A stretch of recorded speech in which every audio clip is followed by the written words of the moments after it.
Well, greetings and salutations, everybody. Welcome to the best movie-related show on the planet Earth, the John Campea Show, coming to you from right here on my YouTube channel. I am, of course, your host, John Campea, and it is an awesome honor and privilege, as it is always, as you can trust the sun to rise and Rob won't mute his computer, to have you, our international friends, joining us here today as we talk about our favorite things in the world, movies, movie news, TV, streaming, and all sorts of good stuff. And sitting over here, if we can get his attention for a moment, Mr. Robert Meyer Burnett. Robert, how you doing today? You know, I was giving you an intro, musical intro. Yeah, that's how it works. That's what it was.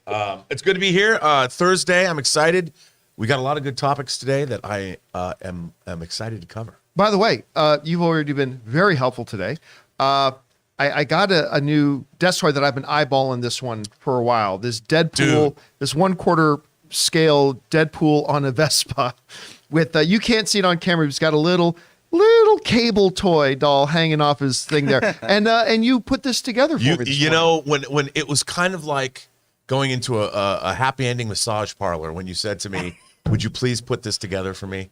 And I'm like, can I do that? I never, is that how they ask you? ever again want to be involved in any analogy you have about a massage parlor. I've never actually been to a massage leave me parlor. out of any analogy you But have. I mean, let me just say, it gave me a lot of joy to put that together. Yeah, I don't want to hear about your joy now.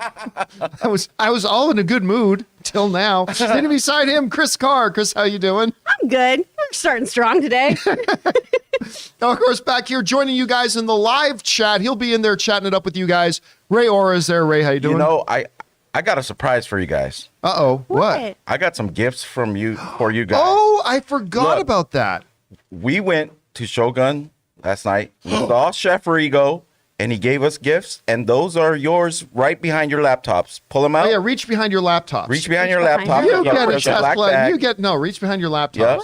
Yep. Open them up. Open them up. Those are special from Chef Oh, Rigo. Chef Rigo at the restaurant gave you guys lightsaber chopsticks. And these match my eyes. Oh, there you go. By I the think way, that's what he was going Chef for. Chef Rigo is the real deal. This guy can cook. Yep, he was cooked us doing up the a magic. storm last night. He It was did this delicious. magic trick that I've never seen before at one of those places. Oh, the one with the trick. eggs. The egg trick. Yeah. I was like, that's Wow, this is crazy. dope. But yeah. These are so cool. And also, by the way, guys, sitting behind the control panel there, you can't see him, but you can hear him. Jonathan Voico is running the show today. Jonathan. I'm here. Happy Thursday, everybody. And and happy Thursday to all. And guys, here's how today's show is going to go. We're going to break it up into two parts. In the first half of the show, we're going to talk about some predetermined topics. Then in the second half of the show, we're going to take your live comments and questions. If you'd like to get a live comment or question on the show, number one, you got to be watching the show live. But then once we get near the end of the main topics today, I will announce that we are opening up the super chats. And once we open up the super chats, you guys can fire in your comments, questions, thoughts, observations, theories, whatever that you'd like to send in, and we will read those off. But be ready to put them in because we generally only keep them open for about 1.5 to 2 minutes or so. So be ready to fire those in then. Okay, guys. With all that down, let's get things started today. And we're going to start with an off the top. And that off the top is this. I am unique among my friends that I don't like the Resident Evil franchise at all. I think they all kind of suck. Well, wait. Do you mean the games or the No, I mean the movies. Okay. Not fair the then. games. Not the games. Yeah. Yeah. I'm just not big on the movies. And I know a lot of my friends really like the movies a lot. I not so big. So it was kind of interesting when I heard that Netflix was going to be doing a Resident Evil series. And today they dropped the first teaser trailer for that series. This is the way it's described over by the folks at CBR. They wrote the following. They wrote, Netflix revealed fans' first look at the upcoming live-action Resident Evil series. While the brief teaser trailer doesn't provide much in terms of the show's plot, the footage sets up a grim world overrun by another virus seemingly developed by the sinister Umbrella Corporation. Haven't heard that 7 times before. Longtime video game antagonist Albert Wesker, played by Lance Reddick, is shown to be experimenting on a rat with what appears to be the blood of his own daughters, Billy and Jade. The trailer also teases a time jump as the characters try to survive in a post-apocalyptic wasteland amid swarms of humanoid zombies and plenty of grotesque creatures. So there you go. All right. First of all, I felt like I just read the synopsis of every Resident Evil thing you could have ever done, ever. But I kind of liked the trailer. I kind of liked it. It wasn't bad. Oh, am I off center here, Jonathan? There we go. It wasn't bad. You know what? Look, I'm not a fan of the series, and I'm not even counting on liking the show. But I'll tell you what, I got to call it as I see it. I watched that trailer, and I would be lying to you if I didn't find it to be kind of exciting, kind of intriguing, a little bit of a, WTF moments in there. I love Lance. And the time jump I found interesting. The flare shot goes off in the air, and you see the swarms of zombies and whatever. And look, I don't like this series, but that was a good trailer. And I'm at least right now, at least a little bit intrigued to check it out. So like I said, I got to call it to see it. Rob, you had a chance to check out this trailer. What do you think about it? Well, like you, I mean, look, I've enjoyed the movies sort of hit and miss. I remember seeing the first one thinking, it wasn't bad, but they're certainly not high art, John. I would not put them, but they're kind of a heady combination of science fiction and horror, and some of them are more fun than others. But, this trailer looks pretty good. Yeah. I mean, I looked at it and like, that's fun. I'll watch that. It looks, the problem that I have with the Umbrella Corporation, and then suddenly the world has been taken over. They just don't do a very good job of protecting their own assets. Yeah. I'm not quite sure why they keep getting their license renewed, to be honest with you. Nothing good seems to come out The of the Better Umbrella Corporation. Business Bureau needs a phone call. That's right. They Chris, do. actually, I don't think we've ever talked about Resident Evil. So, what do you think? What's your thoughts on the Resident Evil franchise as a whole? And what did you think about the trailer? I mean, as you know, as a deep, deep love of horror and everything like that, they're usually not my bag. I do love a good zombie property, though, and they just have not been that for me. That being said, I do think this looks really, really fun. If you go to umbrellaisjoy.com too, it's a Umbrella website that dissolves into teaser trailer number 2. And you get a little more of the plot in there about, this product Joy that's supposed to help as an antidepressant. You see a few more monsters and things like that. It's real creepy because they've got that song, I've got joy, joy, joy, joy down in my heart playing in the background, which like when you have like little kids or bears or anything singing, and then you've got wicked violence happening, I'm kind of in. I'm a sucker for that kind of juxtaposition. So. Is it just that, the way you just described that, that sounds kind of similar. Do you remember the movie, the Firefly movie, Serenity? Yeah. Where the government gave this one world this drug that was help them keep calm and feel satisfied, blah, blah, blah, but it turned them all into, I think that's what created the Ravagers and all that kind of stuff. Sounds a little similar to that. Right? Which I enjoyed that. Yeah, So. so that could work. Now, Ray, I am curious because I did notice an uncomfortable lack of a moon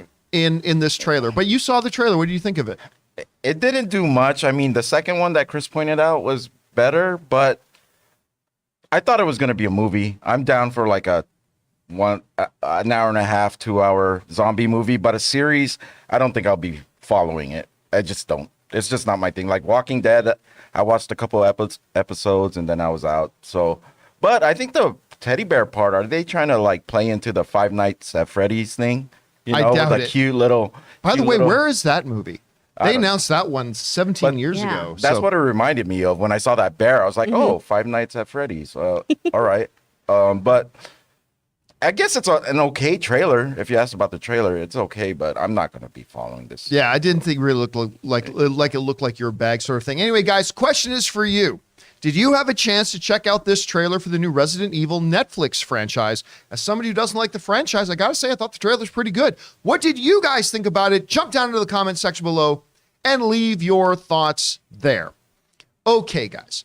With that down, let's get into our main topics here today. And how do we select our main topics on the John Campea Show? It's really rather simple. You see, you guys come up with them. Whenever you come across a big topic, issue, or story that you guys feel needs to be a part of the John Campea Show, just go anytime 24/7 over to www.thejohncampeashow.com/contact. Once you guys get there, you're going to see a form. Fill it out with your topic or question. It's absolutely free. Hit submit, and then maybe, just maybe, you might see your submission featured as a main topic here on the John Campea Show. With that down, Chris, what is our first main topic today? Our first topic comes from TC Trills Beats. Hey, John, Rob, Chris, and Ray. I hope each of your mornings are going great. I noticed last night IGN put out an interesting article about a recent New York Times interview. In the interview, Elizabeth Olsen voiced her frustration about, quote, lost opportunities in her role as the Scarlet Witch, stating she blames the MCU. Do you think her feelings toward the MCU will deter her from ever returning as Wanda? Thanks for all you guys do. All right, thanks for sending that in, TC. Look, it's not uncommon to hear about certain actors or performers turning down certain franchise roles because of a long-term commitment. One of the most notable ones, of course, was that Joaquin Phoenix was lined up to play Doctor Strange. However, they could not come to terms with the fact that Marvel wanted a multi-film deal, and Joaquin Phoenix was not interested in that, and they couldn't overcome that. And eventually, it all worked out great. Joaquin went on to play the Joker, won an Academy Award. Doctor Strange got played by Benedict Cumberbatch, and he's great in it. So everything worked out. But still, I think in the fan community, and I include myself in this, we take for granted sometimes that we just think, well, who wouldn't want to be in a Marvel movie? You'd be the world's most popular films, some big paydays, maybe not as big as we think sometimes, but some big paydays, all that kind of stuff. But we do forget that there is a certain rule in thermodynamics that says you can't be in two places at once. And if you are doing one thing, that means you're choosing not to do another. If you choose to date Katie, you cannot also date Sherry. Unless you got some acrobatics you can do, I'm not sure. But if you choose to one thing, you're actively choosing not to do another. And by being in the MCU and the long commitment that Elizabeth Olsen made, that means there were probably some projects that she as an actress would have loved to have done and been passionate about, but just couldn't do it. This comes to us from the folks over at Variety, who write about this in the following. And Elizabeth Olsen's talking about, she says, playing the Scarlet Witch and playing Wanda in the MCU, it took me away from the physical ability to do certain jobs that I thought were more aligned with the things I enjoyed as an audience member, Olsen said. And this is me being the most honest. Also, Olsen said at the Deauville American Film Festival in 2015, losing out on the lobster role was heartbreaking, adding, I was in contention for, let me try this again. I was in a contract for Marvel that I could not get out of. So that didn't work. I feel frustrated, Olsen told the Times about losing interest in roles because of the MCU. I had this job security, but I was losing these pieces that I felt were more a part of my being. And the further I got away from that, the less I became considered for it. So she's talking about something that I've talked to many actors about, which is when you don't do certain roles, then eventually interest in you for those roles starts to go down. I remember I went and had coffee one time with this actor whose name you would know. And he was talking to me about, after I broke out in X movie, I decided to turn down these hyper popular, just big box office kind of movies. But he said that was a mistake because after a couple of years, the big box office movies didn't come knocking on my door anymore. And that started to happen. And what Elizabeth Olsen's kind of mentioning here is that there are these roles I really wanted. I couldn't take them because of my commitment to the MCU. And eventually I just stopped getting phone calls for these roles that I really wanted. And that's kind of sad, but she can wipe her eyes with $1,000 bills. I mean, she's doing all right. And by the way, lest we think that Elizabeth Olsen is sounding ungrateful, she goes on to talk about, hey, you know what? Then I got really featured prominently in WandaVision. I got Emmy nominations. Like, she's perfectly happy. But Rob, I think it's interesting that we hear from these performers and say, yeah, like we just see, wow, you're in the MCU, blah, blah. But these are huge commitments. That means that as an artist, there are pieces that you would die to be a part of that Marvel will not let you be a part of because of your time commitments. And that's understandable on Marvel's part too. So it just kind of shows an interesting different side. You heard Elizabeth Olsen's words. What do you make of them? Well, John, I mean, I think that we all want to do when we're creating things, we like new challenges. We like to do different things. And basically, Wanda Maximoff is a certain character that only has a certain limited range because of who she is and what she is and how she is. And, Elizabeth Olsen did WandaVision, which was that was a big commitment, and jumped probably right into Doctor Strange soon after. Right. So you only got a finite time to walk the earth. And she was probably a year and a half, 2 years of her life dedicated just to playing WandaVision in those two things, not able to, and some of it was during the pandemic. So, I mean, like I remember seeing her with Jeremy Renner in Wind River.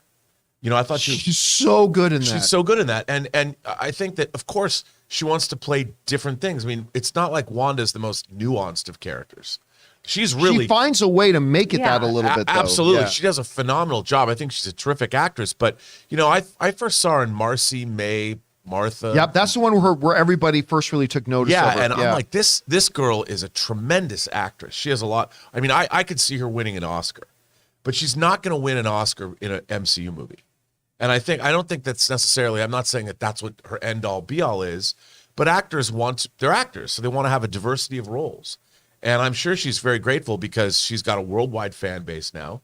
She was nominated for an Emmy for WandaVision, and she was terrific. And I think that now she's in a position, I bet you she made a deal and said, look, kill me off for a while.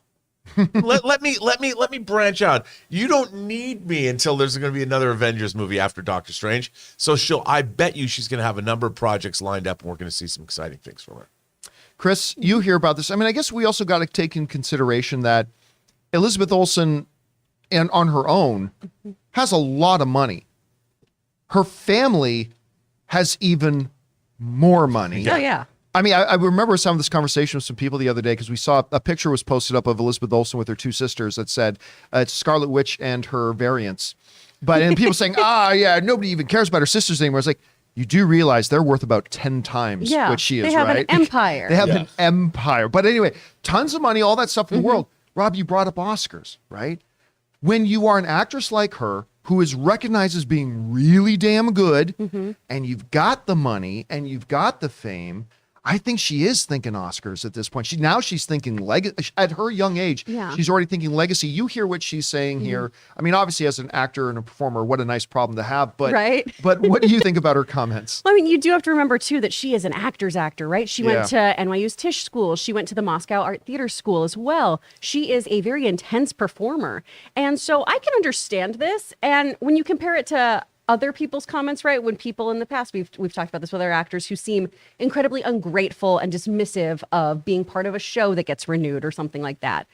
But when you get that context of, this was frustrating to me, but then I got these other things and I found the joy in it. It's much like what Chris Hemsworth has said about Thor, right? Yeah. I lost interest, and then Taika Waititi came in and reignited my interest in this character and this love of this character.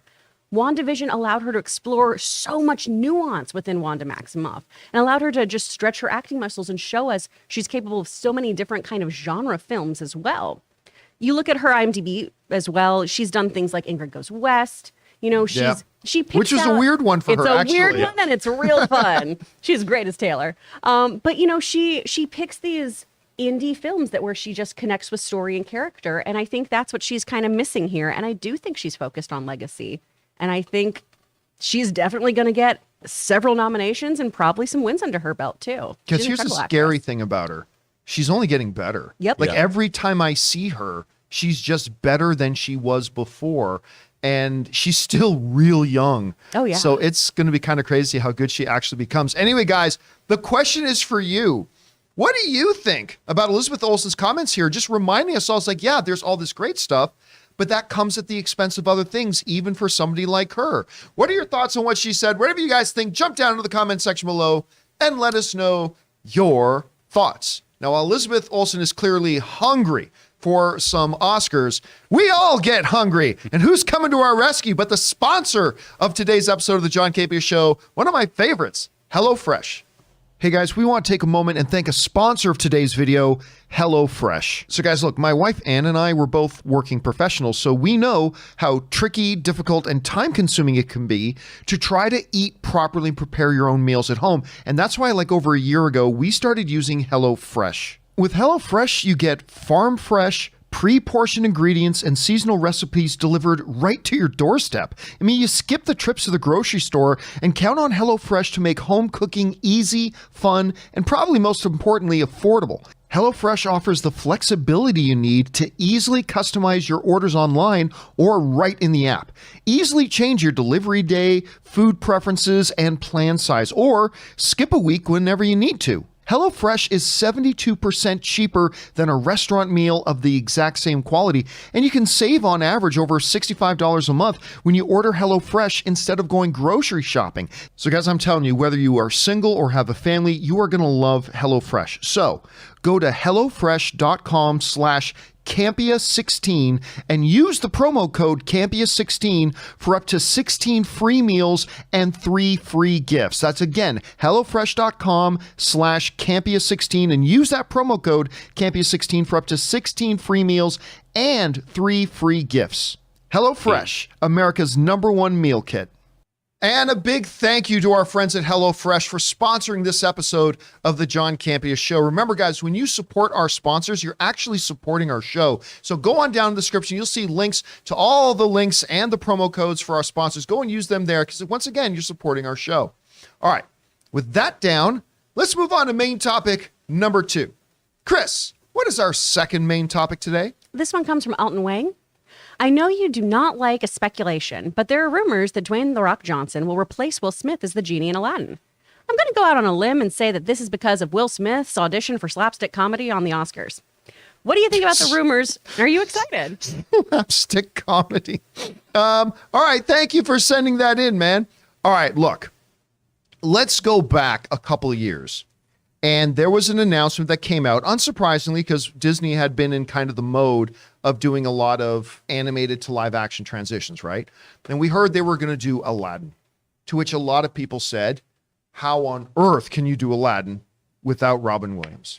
And then a bigger head scratcher to me, when they went out and hired Guy Ritchie to direct it. Now, you got to understand, I'm a massive Guy Ritchie fan. Snatch is actually a top 20 all-time favorite film of mine. I love that. Lock, Stock, and Two Smoking Barrels. I mean, I just think the guy is great, but I thought, Aladdin?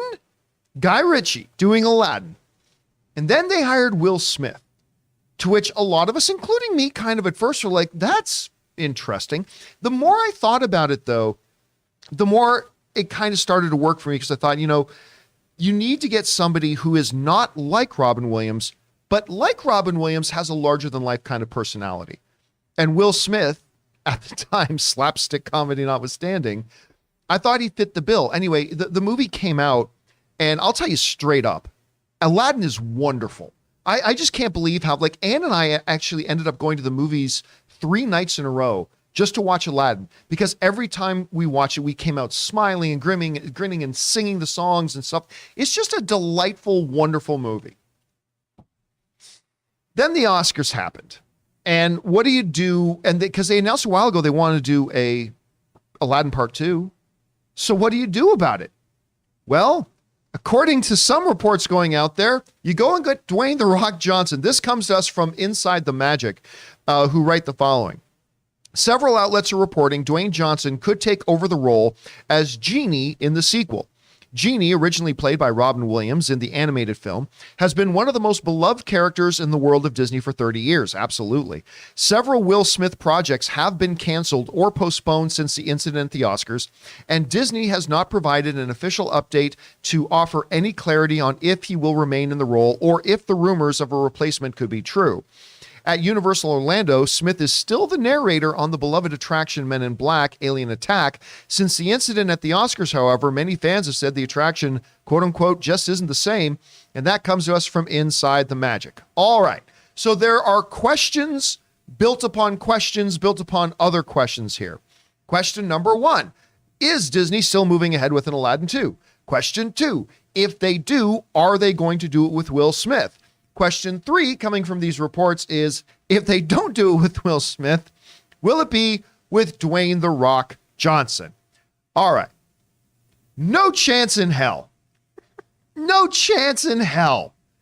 Look, if you want to do an Aladdin 2, let's skip the first 2 questions for now, go right to the third. Do you replace Will Smith with Dwayne "The Rock" Johnson? I don't believe it for a second. It's not impossible. We've seen stranger things happen. Mm-hmm. Again, we live in a world where Jamie Foxx came back to play Electro again. In that world, anything can happen. So I'll say that anything can happen, but I don't buy this for a second. First of all, the reports are all coming from Gus's gas station movie reviews.fart websites. I mean, They're it's so talented. They get all the scoops, Yeah. don't you know? So I don't really believe it on that level. Like, again, tomorrow, if Deadline starts writing about this or Variety starts writing, okay, then we got to pay more attention to it.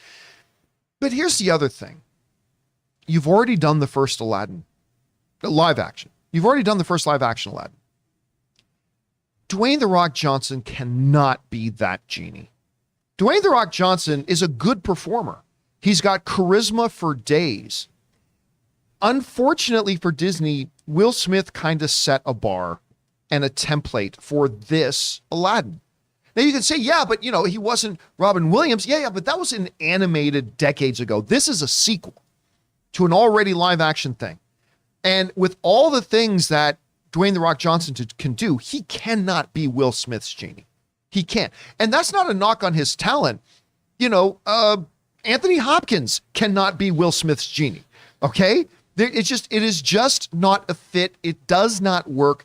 And as much as I love Dwayne The Rock Johnson, it doesn't. Now, some people may say, well, John, Moana, huh? Okay, yeah.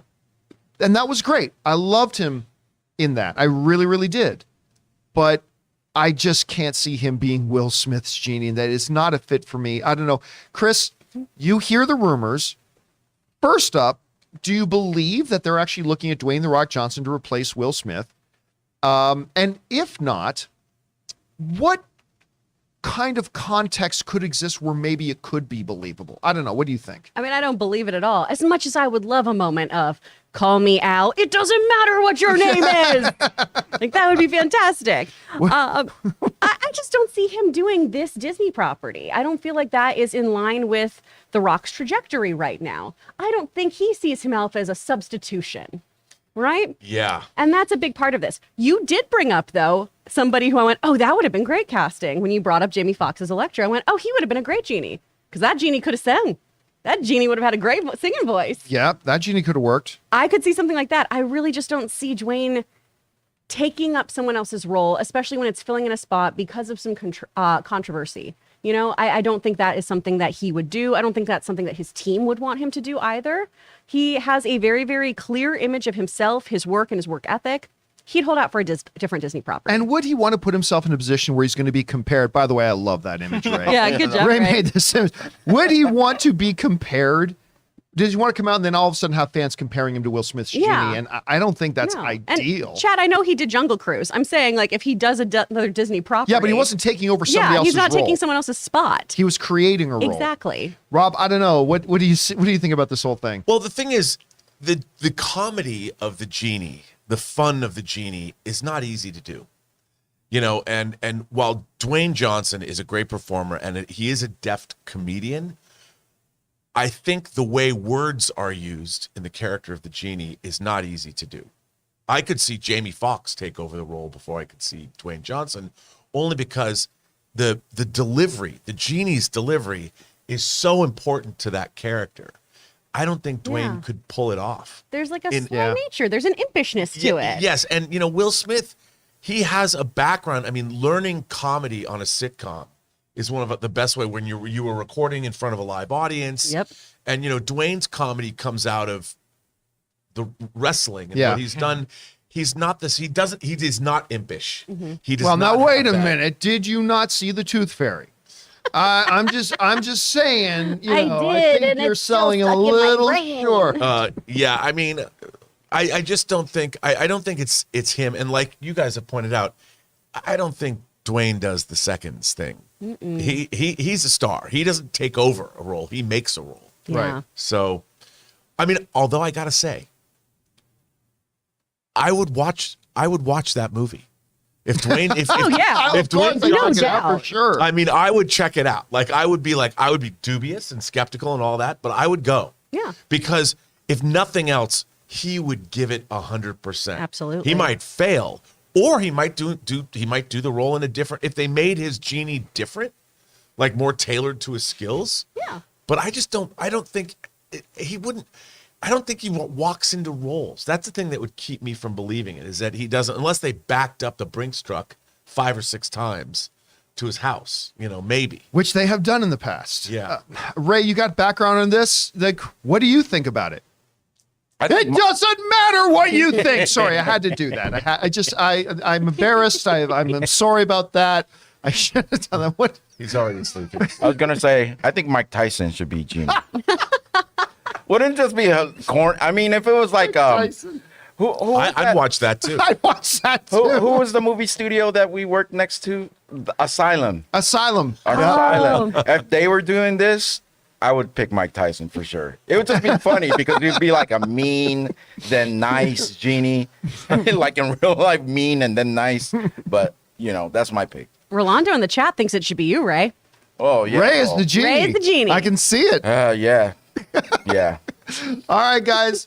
Question is for you. What do you think about this rumor going around that Disney is looking at Dwayne "The Rock" Johnson to replace Will Smith? I think it's pure fantasy and fairy tale, but again, stranger things have happened. I don't know. Could you see a way that it could possibly work? Whatever you guys think, jump down to the comment section below and let us know your thoughts. All right, guys. With that down, let's do impromptu off the top. This is breaking news. Breaking news here, guys. Okay, a little bit of context. Denis Villeneuve, good Canadian kid, probably the hottest director in the world right now, of course, came out with Dune that led the pack with I believe it was most Oscar wins this year. How many did it win? 6? I think 6. Six Oscars, led all other films with the amount of wins. It had like 11 nominations. Fabulous film, loved it. They should have shot them back to back so we wouldn't have to wait so long for part 2. Agreed. But there were a couple of big roles still to be filled. One, of course, was the Emperor's Daughter, who did Princess that? Irulan went to Florence Pugh. Florence Pugh, who, of course, is maybe the hottest star in the world right now, which is kind of crazy. And then on top of that, well, the Emperor. The Padishah Emperor Shaddam IV of House Carino. That's exactly what I was going to say. So that's well done. So who's going to play the Emperor? Well, a name just came out that it's actually kind of great. It's being reported by Deadline that Dune Part 2 has cast Christopher Walken to play the Emperor for Warner Brothers. This is what they're saying on their site. They're saying Denis Villeneuve is adding another high-profile talent to an already loaded cast. As sources tell Deadline, Christopher Walken is set to play the Emperor in Warner Brothers and Legendary's Dune Part 2. Walken joins the all-star ensemble that includes Timothée Chalamet, Rebecca Ferguson, Zendaya, and Josh Brolin, who are expected to reprise their roles.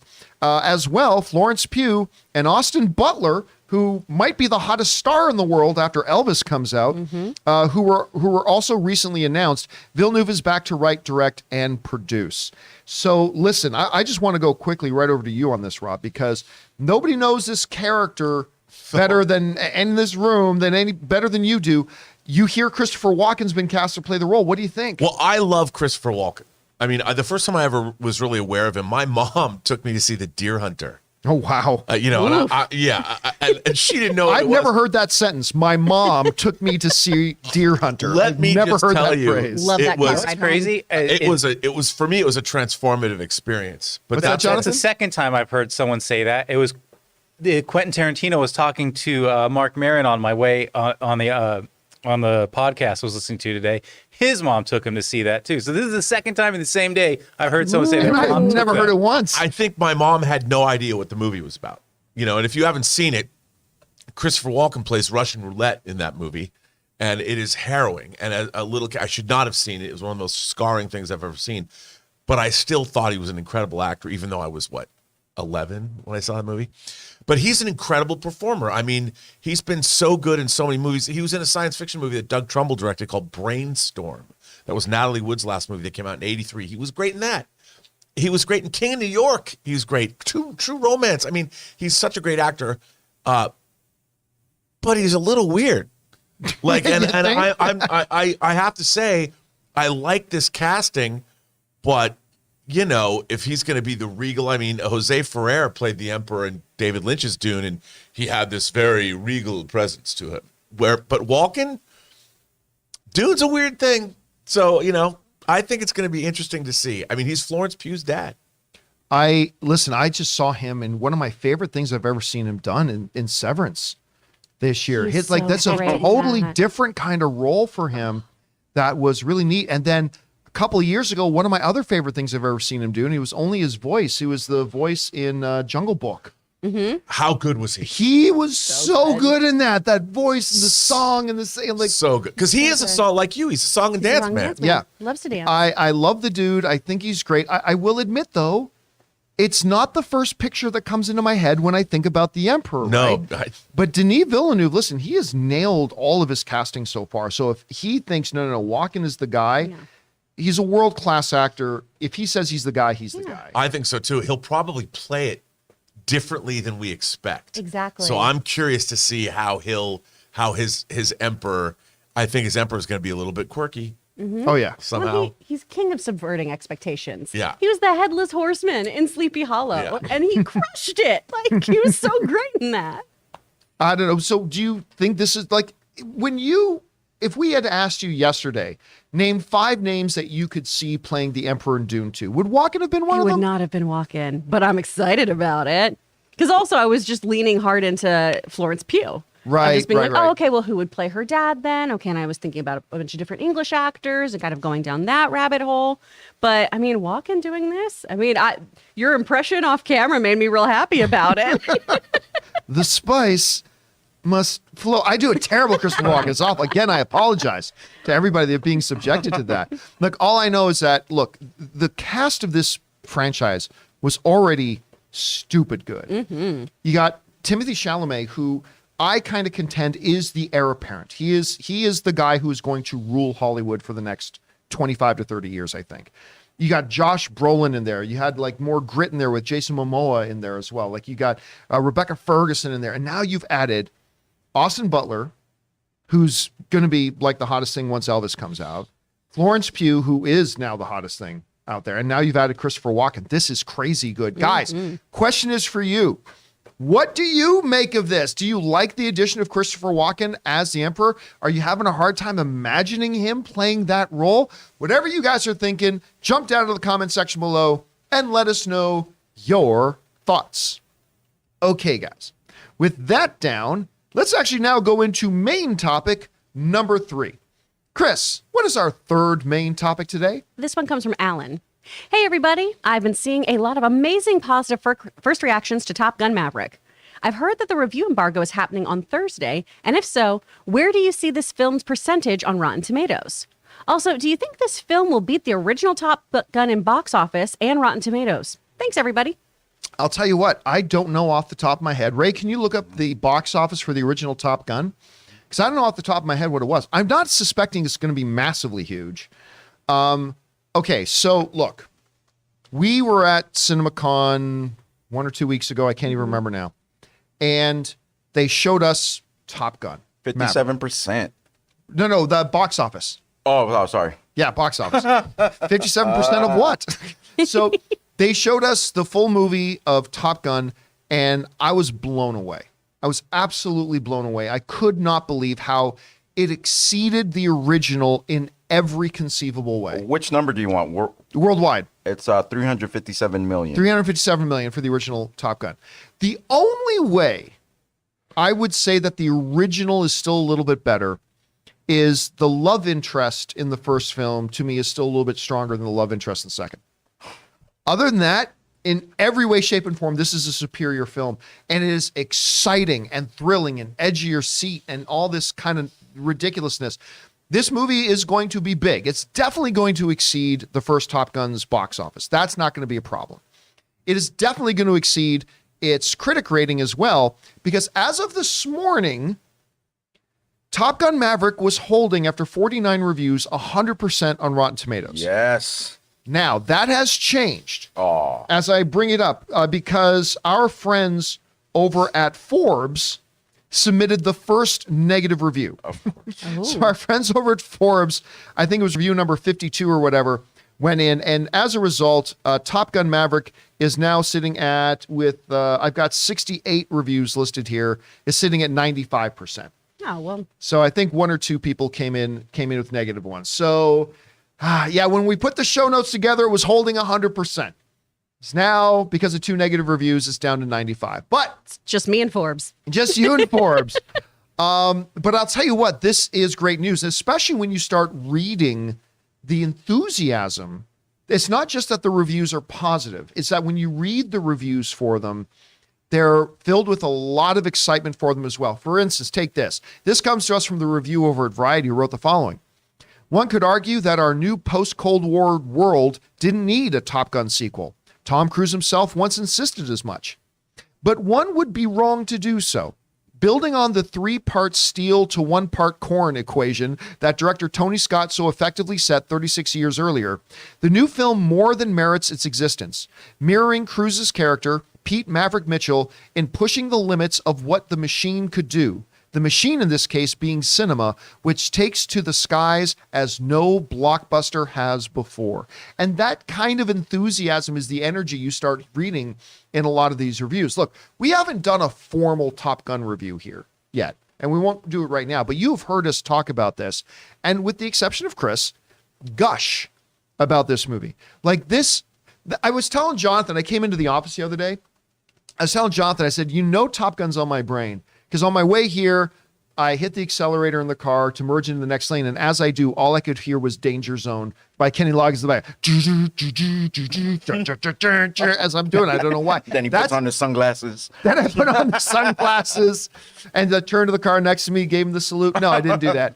But I mean, this was a movie that had me grinning and then tearing and then gripping the edge of my seat. Listen, they have gone a lot into the aerial stuff in this movie to talk about all the things we did to get all this aerial footage, 800 hours and blah, blah, blah. And I'm telling you what, whatever they did, it paid off. It worked. And it was exciting and thrilling and in a way that I never thought. And, Rob, these movies we're not going to see fighter pilot movies much longer, at least not one set in a modern day. And this movie actually talks about that a little bit. But my God, this movie's thrilling, and I am not at all surprised to see the critic rating it's getting right now. Rob, you see the ratings it's getting, merited, not merited? How do you see it working out? I love this movie. I mean, it was, to me, I've always liked Top Gun as a beautiful confection of 80s filmmaking. Tony Scott coming off The Hunger and Beverly Hills Cop 2 working for Simpson Bruckheimer. It was designed to be a thrill ride, but there wasn't a lot of depth there. But it was fun. It was a fun movie. Tom Cruise, that was after Risky Business. That's probably his most well-known breakout role. I mean, that's what made him a star. This movie is actually, like you said, it's emotional. It's character-driven. I felt this movie. I'm looking at this Forbes review, and the headline for this Forbes review says, he writes, Tom Cruise's Top Gun Maverick gets trapped in the nostalgia zone. I would reject that because I think for him, that's what it was. Well, but for us, not so much. But I think the movie, I think that's even part of the plot of the film, is about a man who has, on one sense, he's stayed true to who he is, but on the other sense, life's kind of passed him by in a certain way. His personal life isn't there, and the life that he built for himself, is coming to an end. And there's a sense of melancholy and a sense of looking back at your life because, in a way, times change, technology changes, and all of that was a part of the story. And it made it more heartfelt. And I was really moved by this movie, if that makes any sense. And I felt some kinship to it in the sense that as we get older, I've got a birthday coming up this week, and you wonder, well, as you move through life, are you still relevant? Is the job we do still relevant? How do you continue to make yourself relevant? And those are themes that I didn't expect to feel when I was watching this movie. Now, that's one thing. This movie kicks ass. It has great characters. There's so much fun. It does hark back to the first movie, but the aerial photography is unlike anything you've seen. And something else that surprised me about this movie, John, it's a great war movie, too. I mean, if you like combat and action adventure, this is a men and women on a mission movie. This had a military objective. I didn't expect to see that. And this movie delighted against me. A country that is never named. Yeah, they never. I thought that was. They never tell you. Yeah, they never tell you who it is. I mean, you don't. Which was fine. It worked. Yeah. But the look, this movie just surprised me. It was much better than I thought it was going to be, and it stayed with me, and it was surprisingly emotional. Now, Chris, it's not working on that the way we're gushing about it. It's not working on that well for everybody, obviously not for Forbes, and it didn't quite hit you the same way either. This whole title here, too, the nostalgia zone, that was what we talked about, was I don't have nostalgia for this movie, so it didn't hit me the same way. I wasn't alive when it came out. It wasn't something I saw till much later in my life when my dad showed it to me. and I was still just kind of, oh, okay, yeah, this is a kind of movie my dad loves, a war movie, and that's not my thing. And it's objectively a good film. I do want to say that. As somebody who's not into these kinds of movies, I watched it and went, wow, this is beautiful cinematography. Wow, this is gorgeous editing. Oh my gosh, this is fantastic acting. All of those things still hit, and I can appreciate it. It's just not one that, I'm going to keep coming back to. Didn't create that emotional experience for you. Exactly. I will say there is a scene where I was like, oh gosh. Yeah, and I know. I think we're all Yeah. talking about the same scene. Yep. That's like there was not a dry eye in the house. Absolutely. And Aaron Cummings was just a blithering mess. Oh my gosh. When that scene happened. She stayed so emotional the rest of the trip when we talk about no, it. it was crazy. Yeah. Actually, Ray, I'm curious. Like you watched Top Gun with us. What was your overall impressions of the movie? I'm gonna agree with I think someone in the chat said Christian Harloff said it's the best movie he's seen this year. I'm gonna agree with him for me. I will say that if you didn't like if you didn't see the first Top Gun, or maybe you hated it, maybe you could skip this. But even if you're okay with the first one, you should see this because this is an upgrade from the first one. I think in every way. And the only love interest I care about is Tom with that F whatever he was 18. flying. Yeah, that's it. The adrenaline in those scenes. Like I said, my favorite part about the movie wasn't when they were even in the air. It was just like the whole game planning, that strategy room. It was kind of with like all- a heist film. It was, right? yeah, It was like a heist it's like film. just Yeah. that whole sequence, those sequences, and the music they played behind it, like it's like the little bass and stuff like that. I was like, oh, let's go do this. So I was hyped before they even went on those missions. Now So- there are a couple things in the movie. We talked about this at our CinemaCon report, and these are two things that are in various trailers. So I'm not really revealing anything here, okay? Because these are parts that are shown in trailers. Sometimes my biggest criticism of the film, besides the fact that the love interest didn't really click all that well for me, despite the fact that Jennifer Connelly is awesome, it's sometimes a little too on the nose, right? Yeah. So, for instance, it's like, of course, one of the most iconic scenes of the original Top Gun is the beach volleyball scene. So they had to find a way to recreate that, get everybody shirtless out on the beach, but instead of volleyball, they're playing football, right? That's it. Honestly, the whole scene was an excuse for Tom Cruise to say, "Hey, everybody, look how good I still look approaching 60," and good for him. Full credit to him. He looked Yeah. amazing in it. But it was a little bit too on the nose. But then the big one for me, because you see in the trailer, like there's a scene where they're on the bar singing and whatever, and Goose's son sitting at the piano playing Great Balls of Fire with everybody else. It's like, okay, that's a little on the nose. But honestly, that's my biggest complaint about the movie. That's my biggest complaint. This is a lot of fun. Anyway, guys, question is for you. Oh, sorry, did you have something else you want to add? Well, I was just gonna say before we saw Doctor Strange, they played an extended 5-minute sequence from Top Gun in IMAX. Now we didn't see it in IMAX. We saw it on a Dolby Vision screen, Right. which looked great. But seeing that stuff in IMAX, because they shot a lot, they had to design camera rigs to actually put inside cockpits. Yep. I would if you have any interest in this movie at all, see it on the biggest, loudest screen possible. Because I'm would going to agree see with it that. again on the 23rd at a fan screening event with Cliff at the Chinese. Watching it in front of Doctor Strange, this aerial photography sequence, it's astonishing, dude. There's never been aerial photography in a movie like this, ever. Yep. And there, like you pointed out, there never will be again. No, there'll never be something like this again. Anyway, guys, question is for you. What do you think? Have you been hearing a lot of stuff? Have you been keeping track of what's going on with Top Gun? How big of an opening can it have? I just know the movie's amazing. I honestly don't know how many people are going to rush out to see it. I just don't know. All I know is that you should. Whatever you guys' thoughts are, jump down to the comment section below and leave those thoughts there. All right, guys. With that down, let's move on to our fourth and final main topic today. Chris, what is our fourth topic today? This is from Vanish. Good day, John and team. I've been very saddened by the lack of Star Wars movies of late. I don't love the sequel movies, but they still gave me something to look forward to. Did you see that Kevin Feige's writer for his Star Wars movie says that it's not a sequel to anything and is totally original? What does that mean, and does it increase your excitement for it? You know, it's kind of weird. I just said I'd never ever heard somebody say the statement, "My mom took me to see Deer Hunter." But for Jonathan, it's the second time today. Just the other day, I said on Mailbag, somebody else, hey, is the Kevin Feige Star Wars movie still happening? I'm like, honestly, I don't know. I haven't heard anything about it in ages. And then the next day, Michael Ralden reminded everybody, yeah, I stepped away from Loki season 2 because I'm focusing everything on Kevin Feige's Star Wars movie. We got talking about that.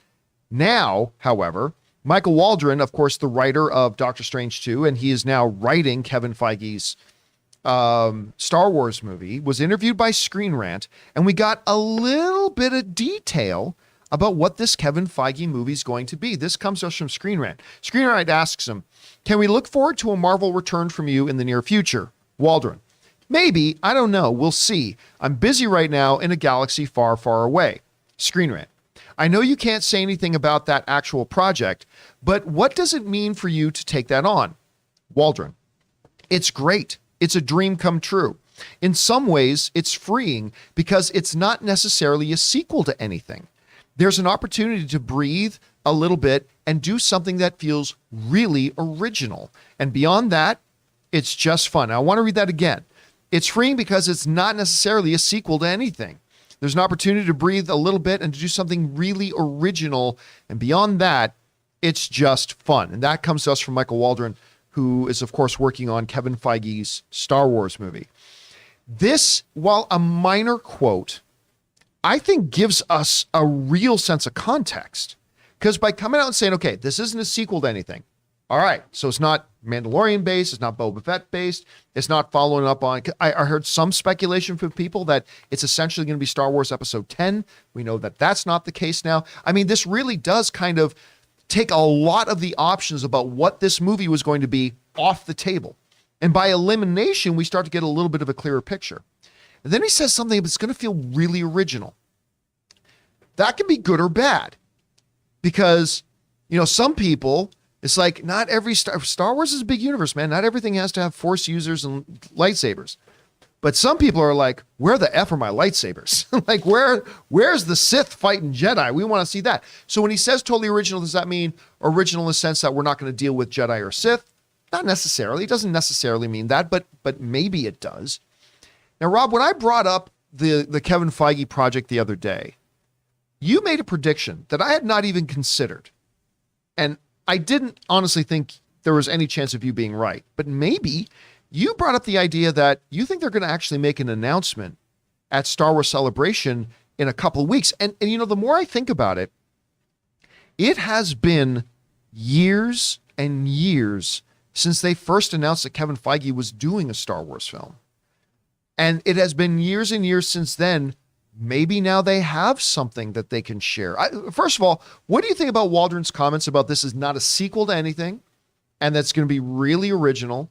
So what do you think about that? And then how does that affect your thoughts that maybe they could actually straight up come out at Star Wars Celebration in a few weeks and announce what this project is? What do you think? I think that, well, one, you know, the Star Wars universe is huge. And there's been so many ways that you could go with this. And I think if anybody has an idea of starting a different kind of a story or take a different tact or something, it's Kevin Feige. Would know. What I find really interesting about this is Waldron's coming off of a $500 million film right now. By the time Star Wars Celebration rolls around, it could be 700 million, 800 million, who knows. They don't make these kinds of, you don't see people making announcements for Marvel movies or Star Wars movies willy-nilly in the press. Right.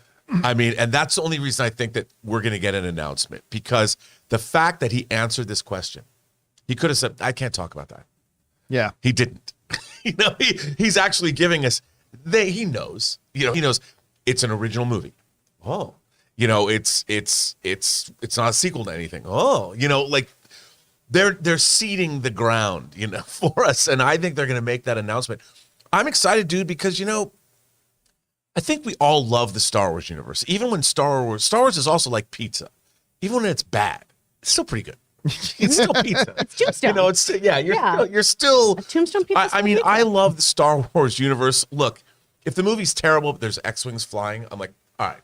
Yeah. If I hear the sound of a TIE fighter, I'm like, okay. Yeah, I mean, if I get that, I'm man. like, okay. You know, I might complain, and I do. We all do. I did not like Rise of Skywalker, but Same. seeing horses gallop across a Star Destroyer makes no sense at all, but it's a Star It's Destroyer. pretty wonderful. Yeah, I mean, I'm just I hate that movie. I hate that movie. But even I couldn't help but go, huh, when I see horses riding Yeah. across the Star Destroyer. I mean, you Even know, I was like, if I would just watch it. So to know this is happening, to know Kevin Feige's dealing with it because he has a huge love for science fiction. He's also a huge Star Trek fan. It makes sense. And I think that who better to announce that finally Kevin Feige's making a Star Wars movie. They're coming off a $500 million win for Doctor Strange. I mean, what a safe bet. Like, Disney shareholders are going to be like, bravo. I mean, that's why I think we're going to get this announcement. You know what? Disney's finally, they got Kenobi, they got Kevin Feige, they've got this Star Wars celebration coming up. They're going to roll out the big guns, and everyone's going to be happy. And their stock price is going to go up. I have a couple of thoughts. One is, wouldn't it be amazing if, by the way, Michael Waldron looks a little bit like Henry Cavill's less developed younger brother. Yes. But anyway, that aside, whatever. The number one, when he says definitely not a sequel to anything and totally original, you know where we haven't been yet that would not be a sequel to anything? Old Republic. Now we know that the Game of Thrones guys, they were trying to develop developing an Old Republic series of films before they part away. So that is obviously something that's on Lucasfilm's radar. So I'm not saying it's going to be Old Republic, but I'm just saying when you say it's definitely not a sequel to anything and it's completely original, we have never been to the Old Republic era on screen yet. That could be something pretty interesting, pretty fascinating. But the other thought that comes to my mind is this. The way you're describing that, I just remember the last D23 when I was there and Kathleen Kennedy's on stage and she brings out Ewan McGregor. And Ewan McGregor says to her, Kathy, yes, Ewan, ask me if I'm going to be Obi-Wan again. Ewan, are you going to be Obi-Wan again? Yes. I can just see them kind of recreating that. If she comes out and say, Kevin, are you ready to do your Star Wars movie? Yes. And then explosion across the universe, all that kind of stuff. Chaos ensues. It'll be great. I mean, you think about it, Jon Favreau directed Iron Man and Iron Man 2. I mean, do you think Kevin Feige and Jon Favreau aren't talking all the time? You know, I'm sure Kevin Feige, when he's not working on by the way, they were doing reshoots for Spider-Man and Doctor Strange at Manhattan Beach Studios, where they're shooting The Mandalorian and Obi-Wan. They're all on the same, they're literally on the same lot making this stuff. I am sure they are way deeper into this movie than anybody knows. And when they make this announcement, I'll bet there's images. They'll show pre-production artwork. If Waldron's still writing, do you think there's actually artwork already? Yes. Okay. Because their cool. development departments, I'll bet you they're going to show, and they'll even tell us a little bit about what it is. They'll say, this movie, look, dude, if they said Old Republic, if you're in that auditorium, people are going to go bananas. Yeah, people will lose their minds. And if it is Old Republic, Kevin Feige will probably say, I used to play that game, and I loved it. That's what, and I'll bet you we see that. Now, by the way, I don't know anything. I'm speculating. This is speculation versus expectation. Right. I'm completely speculating. But I'll bet you, because they got to make an announcement, they need a splash here. Everyone's already excited about Obi-Wan and all that, but they need to come out with guns blazing. Yeah. All right, Chris, you're hearing everything that Waldron's saying here. Number one, what do you take away from these two little but seemingly kind of significant pieces of information? Not a sequel to anything, quite original, all that kind of stuff. And secondly, just kind of going down this train Rob's got us on right now is, do you think an announcement of some kind could be imminent? What do you think? I really do. I really think this Star Wars celebration is going to be huge because it's been put off for so long and they have so many irons in the fire. So I really do think we're going to hear more about this property. I'm so excited to have something new. I know some of the episodes were misses for you, but the thing I loved about Star Wars Visions was that it was new, original stories. Yeah, it was all different. Yeah, I loved that there weren't connections to other characters. Where I was like, yes, give me some fresh, tasty, new stuff. That is exactly what I want. And just backtracking, I love that for everyone who was like, man, Last Jedi is the worst film I ever saw. Rise of Skywalker was just like, hold my beer. Yeah. Give me a moment. I still, look, I don't care what anybody says. I still, with all the bad that's in it, I still appreciate The Last Jedi. I like but it. God, even I, the world's biggest Disney Star Wars defender, even I was like, yeah, The Rise of Skywalker. There's some pretty stuff in it. There are some very pretty things in it. You're absolutely right. But yeah, let's get some new stuff. Let's get some new IP within Star Wars. Yeah, new right. characters. Yeah, Tatooine's still is going to be involved in. Yeah. Still gonna be Tatooine. We're but- going to be gonna talking end about up showing- sand. Who knew that Tatooine was the center of Oh the my universe gosh, yeah. in Star Wars? Chris, though, I think you make a really good point. There hasn't been a Star Wars celebration in a while. They need to come out and make a big splash. Heck and yeah. why not? I mean, they've got Ewan McGregor. You said they announced it Yeah. at D23. Well, here's the realization of that announcement. Mm-hmm. We're getting it next weekend, or the weekend after. It's happening. So you've got Obi-Wan. This is bringing Star Wars back in a big way. Like what did Steve Sansweet once say? Star Wars is in the air everywhere. That's happening again. And I think we need it. At this point, Here's the thing: the fandom, especially after the Rise of Skywalker, especially after Book of Boba Fett, which was not horrible. And Book of Boba Fett has some people that actually quite appreciate it, and that's great. It's certainly, like, Bryce Dallas Howard's episode was fantastic. Yeah. But Star Wars, the fandom needs to have something to be excited about right now. And certainly we are excited about Obi-Wan. But no streaming series is going to replace the excitement that a Star Wars feature film can do. And you're right. If they come out on that stage, and listen, I'm not saying that Star Wars Celebration is a bust if they don't do this, not at all. Right. But I'm just saying, if they do this as Star Wars Celebration, Kevin Feige comes out on stage and they make the official announcement, all that kind of stuff, suddenly now you got a fandom that's going to be excited again. And that's kind of something that they need right now. All right, guys, question is for you. What do you think of Waldron's comments here about it not being a sequel to anything? It's going to be original, all that kind of stuff. Does it give you some theories about what it could or could not be? Do you think that maybe they'll make an announcement at Celebration? I'm still 50-50 on it, but if they do, it would be kind of wild. Whatever you guys think, jump down into the comment section below and let us know your thoughts. Guys, the Star Wars fandom is thirsting for some great news. And when you're thirsting, you need to be rehydrated. And that's where our friends at Liquid IV come in.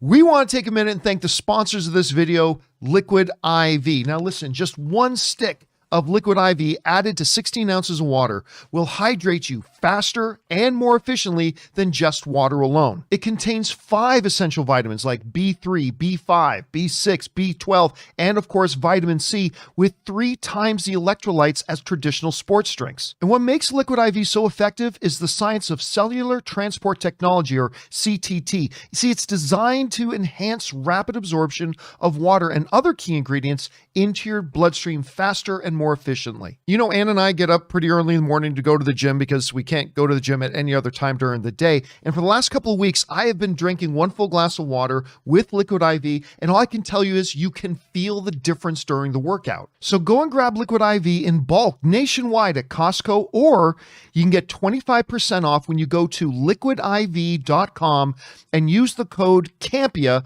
at checkout. That's 25% off anything you order when you use the promo code Campea, that's Campea, at liquidiv.com. Experience better hydration today when you go to liquidiv.com, and remember, use the promo code at checkout, Campea.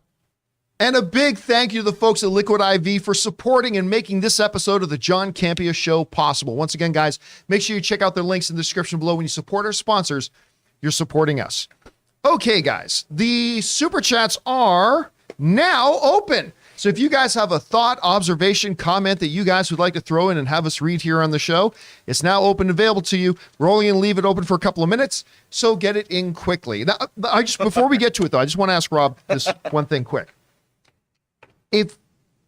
What percentage chance, let me ask you this, 70%, over or under 70% that they make the Kevin Feige announcement at Celebration? over 70. Over 70. Chris? I think so. I'm going to go, I'm more bought into it than I was before, but I'm still going to take under on the 70. I'm a little bit closer to the 50 mark, but we'll see where that goes. All right, guys. Now let's get on over to your thoughts that you guys have been sending in. Chris, what are people sending in here? All right. We've got some support from the Robo Producer and John Wicked. Thanks so much, you guys. Ismail. Hey, John, praying your mom gets better. A show I really enjoyed just came out, Tehran Season 2. Have you guys seen it? By the way, I kind of missed the garage. I really don't. I really do not miss the garage. You don't like us? You don't miss us being in your garage and using your It's personal bathroom? That claustrophobic, with everybody having to use. Anne was not totally thrilled about people using our bathroom every day. Yes, it was. But That being said, Tehran is one of those shows that I've never seen, and I don't know tons of people that watch it, but the 4 or 5 people I've heard talk about it just gush about it. So, but I've not seen it, but I've heard great things. Rob, what about you? Same thing with you, but didn't they just add like Glenn Close to the cast? Yep. Oh, geez. Yeah, and I'm a huge Glenn Close acolyte. Ever since I first saw her in The World According to Garp in the early 80s, man, I'm a huge fan of her, Big Chill, and of course, Fatal Attraction. Another shout out to another Robin Williams movie here today. Yeah, you know, I love that movie. You know what I miss? Those cookies that Ishmael brought to us. Dude, That's right. those cookies, They also didn't last long. Yeah, they didn't last They didn't long last either. long those at all. cookies are magical. Yep. They are. All right, what's next? And I'm wearing your shirt, by the way. Oh, yay. From Caden, Star Wars needs a good movie to get behind. Series are great, but we need something on the big screen. This celebration needs to at least inspire hope. I completely agree with you. Look, with Mandalorian and whatnot, they have been delivering some really good stuff. Yeah. Book of Boba Fett, not so much, although it had some really, really great moments. But that's great. That's wonderful. We need the movies. We need the movies. It's like, yeah, people like Falcon and Winter Soldier and Loki, but Spider-Man No Way Home, we need that big collective experience on the big screen. That's what's really going to energize the fan base again. I totally agree with you on that. All right, what's next? From Amin, which Star Wars film or films were you more interested in and were hoping to see? Weiss and Benioff or the Rian Johnson trilogy? Or Ryan Johnson, excuse me. Honestly, I was more interested in the Benioff and Weiss idea because number one, because I love what they did on Game of Thrones. Number two, the fact that they were focusing on Old Republic. So all that kind of stuff. Look, I appreciated Ryan Johnson is deeply passionate about Star Wars. And I appreciate what he did with The Last Jedi. He took big chances. Some of them hit, some of them missed. But I would have been open to the idea of a Ryan Johnson trilogy, but I told people for the longest time that is not a trilogy that's ever going to happen. They still to this day have not officially made it official that that's not happening anymore. It's clearly not happening anymore. But I was more interested in the Benioff and Weiss one. What about you, Rob? I think Benioff and Weiss as well. I mean, the only upside is that they're now adapting this incredible science fiction trilogy of books by a Chinese author called The Three-Body Problem. It's an incredible read, and I don't quite know how they're going to do it because it's wildly ambitious. But if they pull it off, we're in for a treat. But I would like to have seen what they did with Star Wars. Yeah, me too. All right, what's next? From Elizabeth Horado, I just realized how big this month will be. Obviously, Doctor Strange 2, but we still have Stranger Things, Obi-Wan's show, Top Gun 2, and my personal fave, a new Florence and the Machine album. That's cool. Game month? I'm telling you what, this April was big. This month has also been very big. We got some big things coming. Obviously, we're in the countdown now for Obi-Wan. Cannot wait for Top Gun to come out. I mean, Stranger Things is big phenomena. It's gonna be interesting to see how people get excited about it again, because I'm not sensing the same excitement for Stranger Things season 4 that I did for Stranger Things season 3 from a lot of people. But of course, that could be because of the big layoff that we had due to COVID. But still, you're right. It's a huge month. All right, what's next? From Al Renshaw, I just rewatched your recent rant video about why the cute Ewoks are murderous predators. Yep. Pure gold. Every time I watch Return of the Jedi, I think about the dress woman that was killed for it. Yeah, everybody forgets this. Like, without going into the entire thing again, I cannot help but laugh at the ignorance when people underestimate the Ewoks. They are something straight out of a Sam Raimi horror nightmare film. I relate to them. They are savage, efficient killers that will capture you, burn you alive, not even have the decency to slit your throat first. They want to hear your screams in the Endorian night. Then they will eat your flesh, and then they will play celebration tunes through the night with your bones. Nice. And remember this, when they found Princess Leia, and then the rest of the group gets to the Ewok village, and Leia comes out in that dress came from a woman that they had captured and eaten. Yeah. Where do you think they just had that dress laying around? That came from a woman they captured and ate. That I'm says yeah, a well, lot about Leia, though, that they were like, we'll keep this one. Pretty cute. She's cute. Did you ever see the Saturday Night Live sketch about the alien abduction with Kate? Kate McKinnon? With Kate McKinnon? Yeah. They just came around. That wasn't how it was for me. No. Came in and kind of slapped the knockers. I mean, it was. Yeah, I mean, straight up vicious, heartless killers. All right, sorry. I love them. I could go on the Ewoks a long time. All right, what's next? From Andy, 1 of 2. Have any of y'all seen the? Oh, did I do Film Code Podcast? We gotta. It's 2 is below, so we gotta. Oh, okay. Go up Thank and you. then down. Have any of y'all seen the trailer to Netflix's Our Father? It's a documentary about a twisted fertility doctor who inseminated 90 patients and counting, using his sperm without their consent in Indianapolis. Eventually, his bio kids found each other and out who he was through 23andMe and Ancestry.com. I've seen this trailer and it is mortifying. I've never Can't even believe heard that of happened. this. Oh, I remember when it hit the news. yeah, this is a true story about a fertility doctor who just decided to use his own sperm to impregnate like at least 100 women. And when they started using the DNA ancestry services, the people, and by the way, it's all in like the same town. So like some of them can date each other, like, and not know that they're siblings. Oh my God. I mean, dude, you watch, and It's like your Dream Wonder Twins movie. I mean, I'm an adoptee. So watching this, like, I mean, my biological parents were biological parents. They didn't go to a fertility doctor, but I watched this, and it is so, it's just so monstrous that this guy did this. What a violation. No, and every time someone, can you imagine? He got them pregnant, and then he brought these. I guess he helped these women take these babies to term. So he was sitting there. Can you imagine him knowing he was a father 100 different times?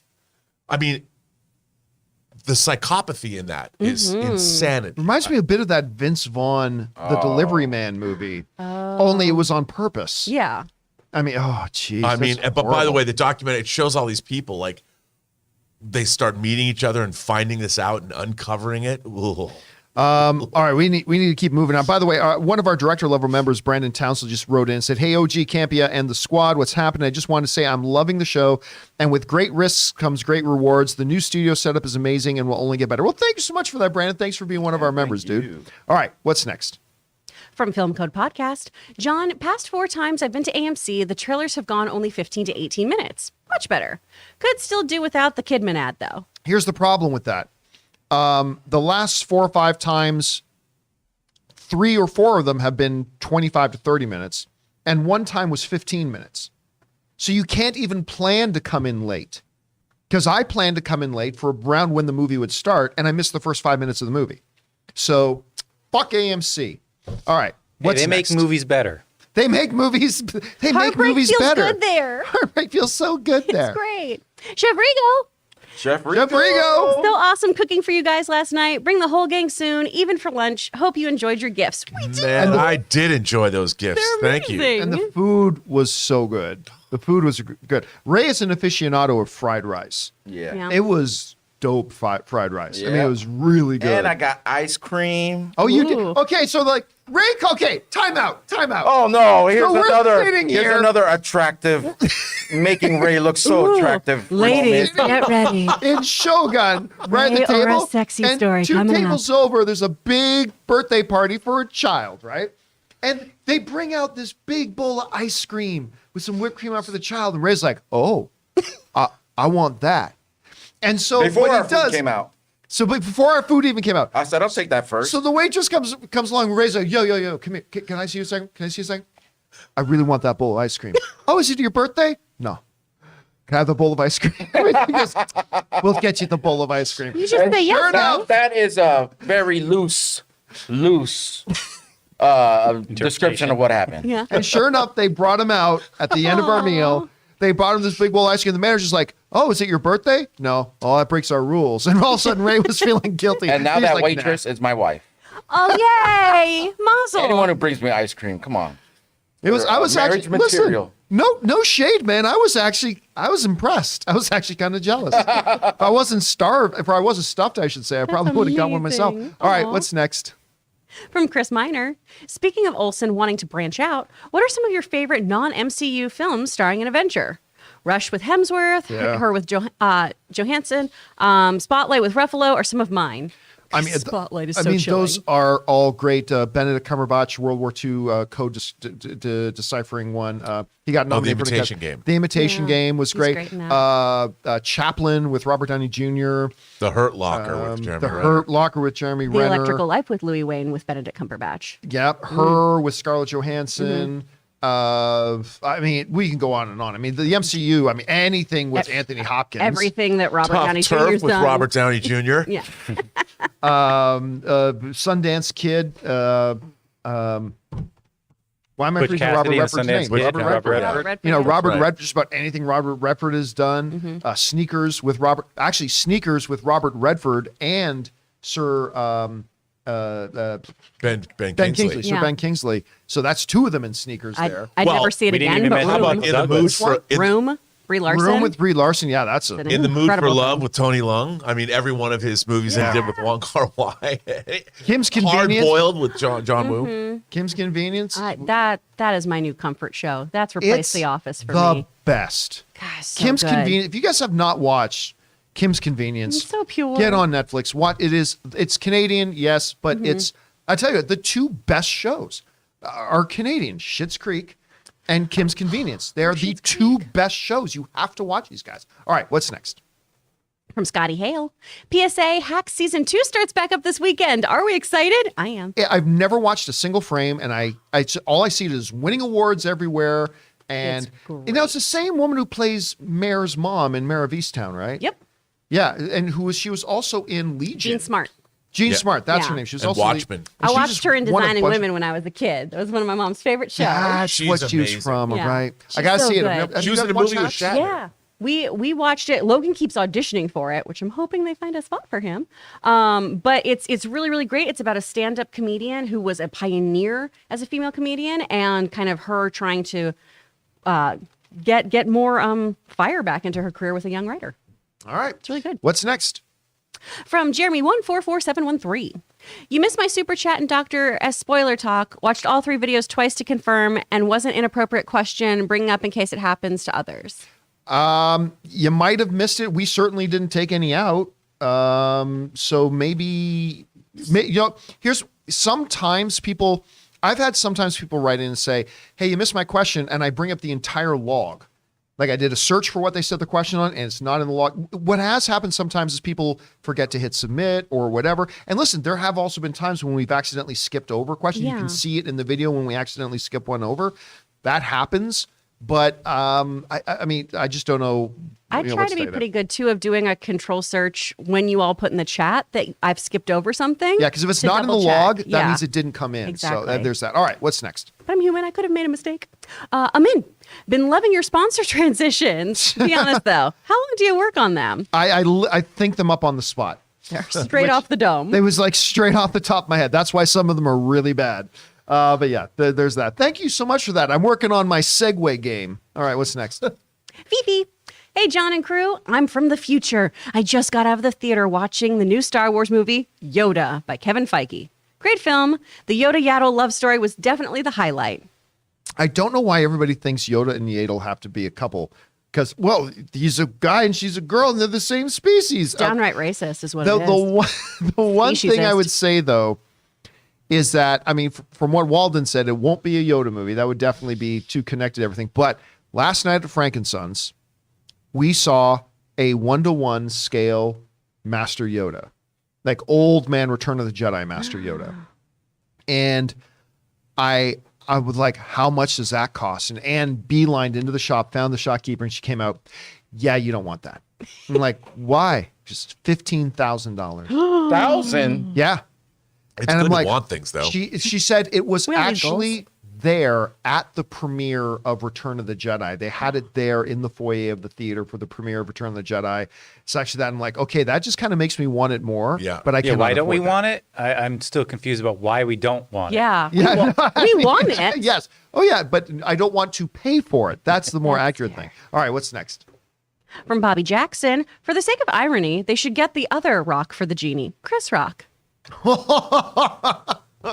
That would be Impish. the ultimate FU. That would be the ultimate FU. All right, what's next? From Hugo Alonso, hello. Hello, Hugo. Thanks for saying hi. From Magic K, finally, the genie has come back to Agrabah. Finally, for those of you who don't watch wrestling. That's a rock thing. Good call out, man. I like that one. All right, what's next? From Peter Cunnington, I went to see the play Aladdin in London. So good. And that was for me the best version of Aladdin ever. That genie was just hilarious and wonderful. I think they've gotten that same guy to play New York, Los Angeles, Is London. this the musical version? The musical Okay. stage show of it. Yeah. It is fantastic. And the dude who plays the genie, you can find YouTube clips of him doing it. He kills it. He is so good. I don't know that he would work as a movie version per se, but yeah, it was really great. All right, what's next? From Monkey of All DJs. Hey kids, been with you since AMC. Thank you. My question, what kind of percentage are you giving for a Kings versus Leafs Cup final? If it happens, you're going to at least one game? Okay, look, you have to understand. I don't talk about hockey a lot on here because a lot of our audience is in America, and America doesn't understand the gloriousness, the pure God-shedness of hockey. It is the ultimate sport. And my team They don't even use a ball, John. the Toronto Maple Leafs. That's right. They're too advanced for a ball. The lesser sports use a ball. My team, the Toronto Maple Leafs, you have to understand, if I cut myself, I will bleed blue and white. I've been a passionate, psychotic Toronto Maple Leafs fan my entire life. If you think your team sucks, let me tell you something. My team has never been, forget one, my team has never been to the Stanley Cup Finals in my entire lifetime. In the entire time that I've been on this earth, the Toronto Maple Leafs have not even been to the Stanley Cup Finals. If the Toronto Maple Leafs were to go to the Stanley Cup Finals, I'm sorry to tell all of you this in the room, I am selling everything.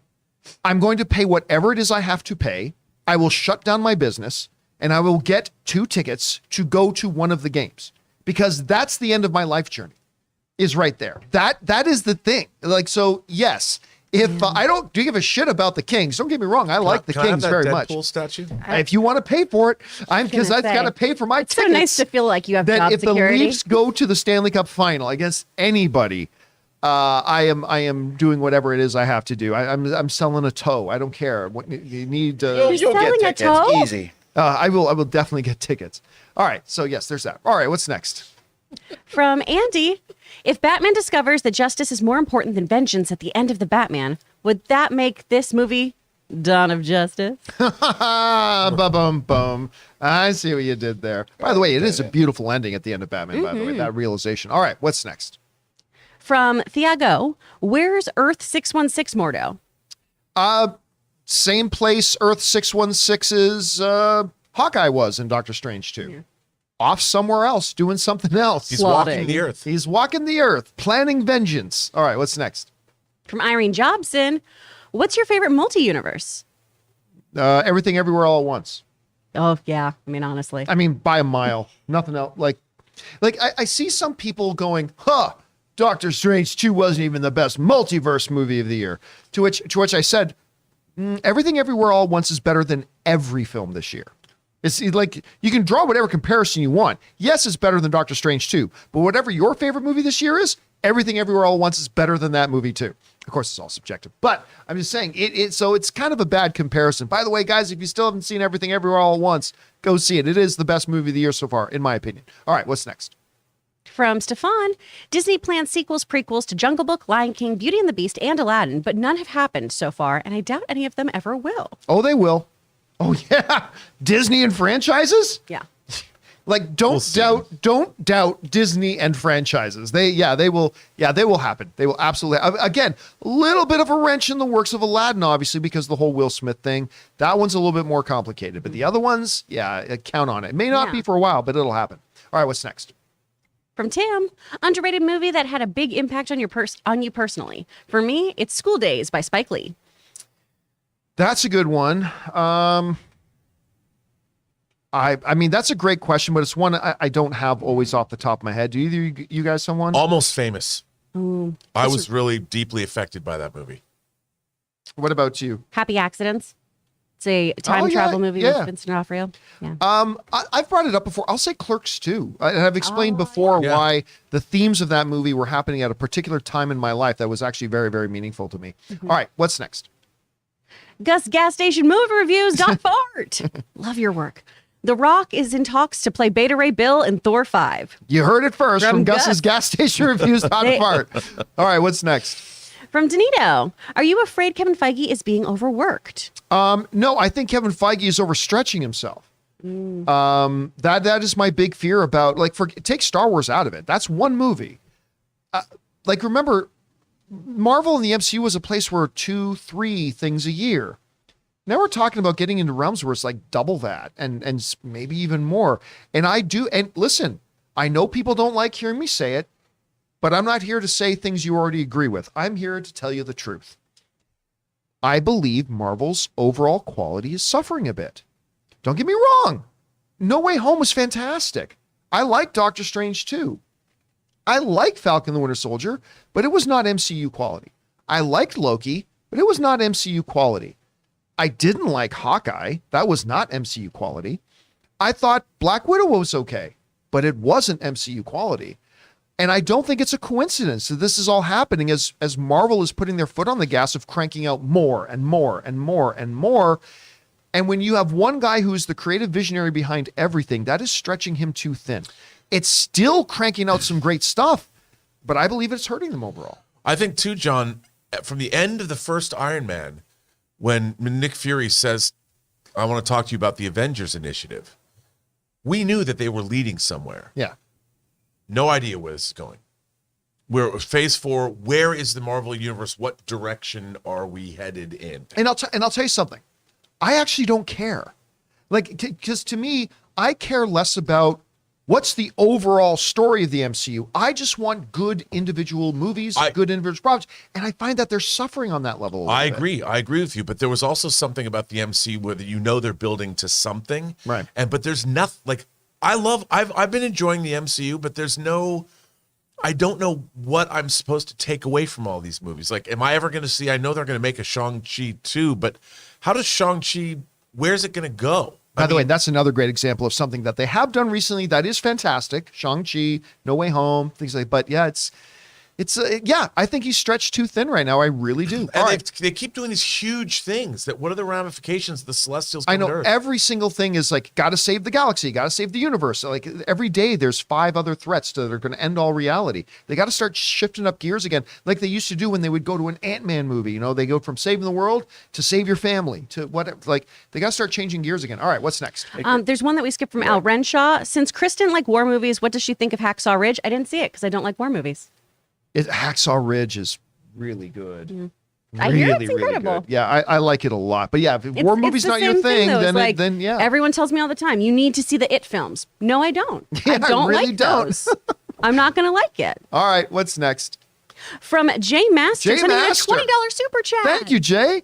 Hey crew, Moon Knight head writer Jeremy Slater recently revealed to comicbook.com that producers Grant Curtis and Nick Pepin, who work on the series as well, will serve as producers on Marvel Studios' Fantastic Four. Thoughts? I think that's interesting. Look, Kevin, on every one of his movies, he is the producer. And then he has other producers that work out under him, carrying out the vision, stuff like that. So, hey, that sounds great. Whoever Kevin's going to work with, that sounds great to me. I also think, too, that, they shot that series in Budapest, and I think those producers probably did a really good job managing the production. Right. Which is why, they give them bigger things to do because they've proven themselves doing a series like Moon Knight. Yeah. Now, a lot of people got to remember, producers in movies are not directors, right? They're not the one crafting the stories. They're not, again, unless you're Kevin Feige, who's also the studio head, you're coming up with the overall direction of everything. But generally speaking, a producer is the one who hires the writer, acquires the rights that they need to acquire, brings on the right director for the project, and then makes sure the whole movie happens. That's why at the Academy Awards, when a movie wins Best Picture, the person who goes up to accept it is the producer. The producer gets that. But for this, yeah, that's great. Whoever Kevin Feige's going to work with, as long as he knows he can trust them, they can hold that ship together. Sounds good to me. All right. Thanks a lot for that, Jay Master. Appreciate that, man. All right. What's next? From Chris Martin, with Chris spelled correctly. Good for you, Chris Martin. John, you're not going to believe this, but I'm writing to you currently in a 110-minute wait line at Rise of the Resistance in Orlando. Wow. I'm with my brother, and this is our first time on the ride. Cheers. Okay, listen, I got to tell you, as much as I don't like The Rise of Skywalker, Rise of the Resistance ride at Disney, even though I no longer go to Disneyland, the Rise of the Resistance ride at Disney is hella fun. It's a great attraction. It's really, really good. And one of the very few things that I would say that's worth 2 hours in line for. I wouldn't do it, but I mean, if I hadn't done it yet, maybe I would. It is worth every minute of the wait. And I think you're going to have a really good time on it, man. I don't go to Disneyland anymore.